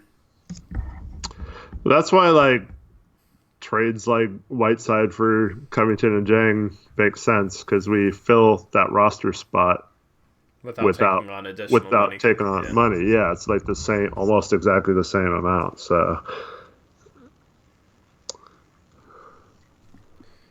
Or if we traded like Bazemore for someone making like $17 million and then use that the $2 million to sign someone to a minimum contract or something. Yeah. 30-win team into $147 million, bad business. Yeah. or like, I mean, yeah, 10-day would it counts against the cap, but I mean, like, why don't we have a 10-day guy right now, or why do we have Horde up instead of Moses Brown? While Yeah, Scals it doesn't like, make sense, man. yeah, I don't know. Like, Does if I not didn't make know any sense. better, it would seem like we were tanking, but like I just know that that's not what's happening. But what is happening, you know? I don't know. That's the thing. We're directionless. We need to Well, choose a direction. honestly, I think this has been the problem throughout the year. It's going to be weird going back to a heavy basketball take right now, Yeah. especially since only 25 people are left in here. But I still believe that they thought they were so good that they could just show up and win some of these games. They lost focus. They haven't had as much energy this year as they've had in the past. And like tonight, so they're coming off of, oh yeah, we just beat Toronto. They go into this game, they start off hot, they get like a 9 point lead in the first quarter, and they're like, oh, we got this. We were going to win another one. We're going to blow Yeah. Minnesota out. And then from the rest of the game, they just play like they won already in the first quarter, and they have no focus and no energy, and the rotations are weak. Everyone's a step slow. People aren't hustling. There's no real urgency, and then they're like, all of a sudden they're down 20, and it's like, oh crap, let's try to get like go come back, and it's too late. Yeah. But yeah, it's like I just feel like they at times just think they're better than they are, or they have that mindset like they're good enough to just show up and beat a team like Minnesota without Yeah. Karl Anthony Towns, and they're not. Well, I don't think they have a coach that'll tell them that they suck. Right. A coach that'll be honest with them. You know what I mean? Sometimes you need a coach to tell you you suck. Like you can't coast. You know what I mean? Like Uh, I don't know. I feel like Stotts is kind of complicit in that. But in terms of players, who do you think is the most responsible for that? Like who do you think is really like that? well, that's a tough one. I think it's pretty much everyone Yeah. except for like I can't really blame the new guys because they weren't a part of that last year. Like a guy like Bazemore, he was on a crappy Atlanta team last year, so he shouldn't have that attitude. Whiteside, Miami sucked last year, so he shouldn't have that attitude. Melo wasn't even in the league last year after the first 11 games, so he shouldn't have that attitude. But it does. It seems like even though they shouldn't have that attitude, everyone does. You know, like. Yeah. But yeah, it's like I don't know. I kind of refuse to believe Dame would ever think that way, but there's definitely been a pattern in his career where he feels slighted or he's the underdog, where he performs better than when he's on top and everyone's praising him and stuff. You know what I mean? Um, Yeah. and that's not a knock on him or anything. It's just like at this level, if you just lose even a little bit of your edge or your drive or whatever, it can be a big difference, especially in close games and stuff. And we talk about Yeah. details and things like that. Um, but yeah, so I don't know. They just need. I would think, falling to 7 games below 500 or whatever would have been the spark they needed to be like, okay, we need to change this crap or the season's over. Um, yeah, maybe he just thinks like Randall Pink Floyd that what's the point in giving maximum effort when the season's kind of in the dumps anyway. Um, but yeah, it's just a little mindset. Like last year, they didn't have that mindset where they were going to. Um,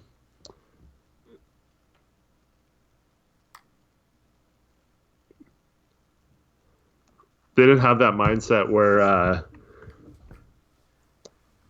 or their You good? mindset was different. Yeah, their mindset. Sorry, I got a text.